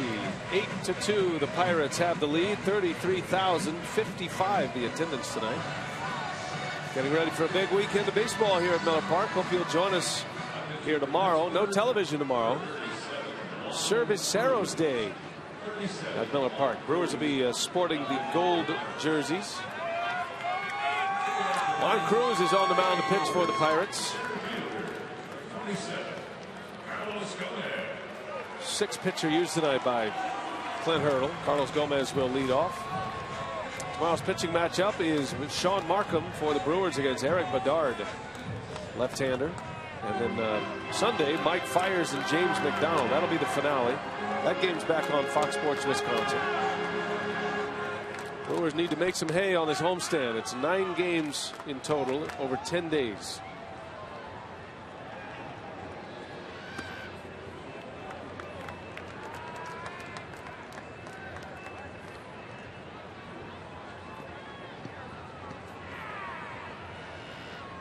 Gomez had a pinch hit single his last time up. He's got that batting average up to 299 now, does Carlos Gomez. 6 hits in his last 7 at bats. Probably going to start to see more playing time from Gomez. Spent 2 weeks on the DL with a hamstring injury. And is still not running at 100%. And I think until that time, Roenicke is going to be sporadic with Gomez in the lineup. Speed's such a big part of his game. There seems to be a lot of players that Ron Roenicke has to be careful with these days. No telling how long Ryan Braun's going to be out. You would figure, I would guess he's going to probably have tomorrow off. It's not often you come out of a ball game and then play the next day. That's happened with Browning. Braun left this game with an injury to his hip after he stole a base, hit the bag hard on that steal, and managed to stay in one more inning, but eventually left. That is a guy that the Brewers cannot afford to be without. And that is an understatement. We'll have the full post-game story for you on Brewers Live. Mark Cannon, our reporter tonight, and he'll give you the latest on Ryan Braun. Probably won't know if he's in the lineup tomorrow until tomorrow.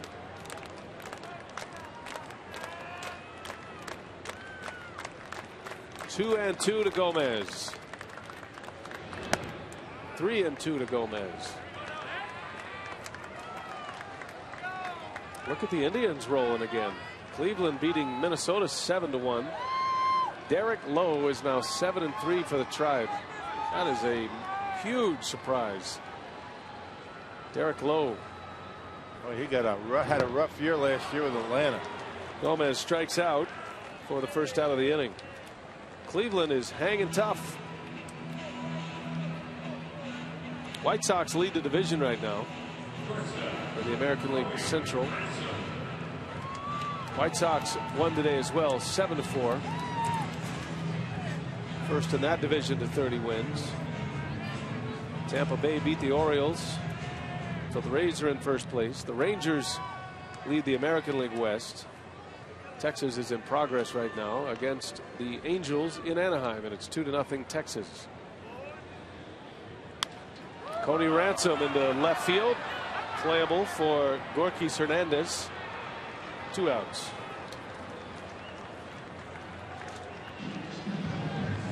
And it'll be Martin Maldonado to hit.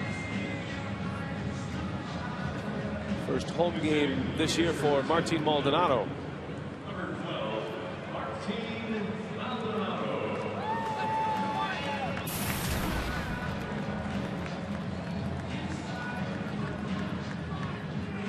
Tough night for the Brewers. Tough travel night, arriving at 6 a.m. No excuses, of course, but I'm sure there's going to be some guys looking forward to getting some sleep tonight. Try to get back at it tomorrow. It seems like, you know, when you have a tough travel night, it's that second day that concerns you. Usually the first day you're okay, but yeah, hopefully the Brewers won't have to have those problems tomorrow. Get some sleep at night instead of all morning. But every team goes through it throughout the year. Just one of those things. It surprises me that, you know, the Dodgers do that. The Dodgers actually had to leave as well. They had a late night arrival into Colorado last night. The Rockies are hammering the Dodgers tonight, 10-2. You know, for example, the Brewers, when they're home at Miller Park, if they're on a getaway day, it's almost always a day game, at least in my time. Some organizations, some towns do not like to have day games during the week, and the Dodgers are one of those. The Padres, it's typically the West Coast cities that typically don't do that. That reciprocal day game on getaway day that the Brewers give most teams.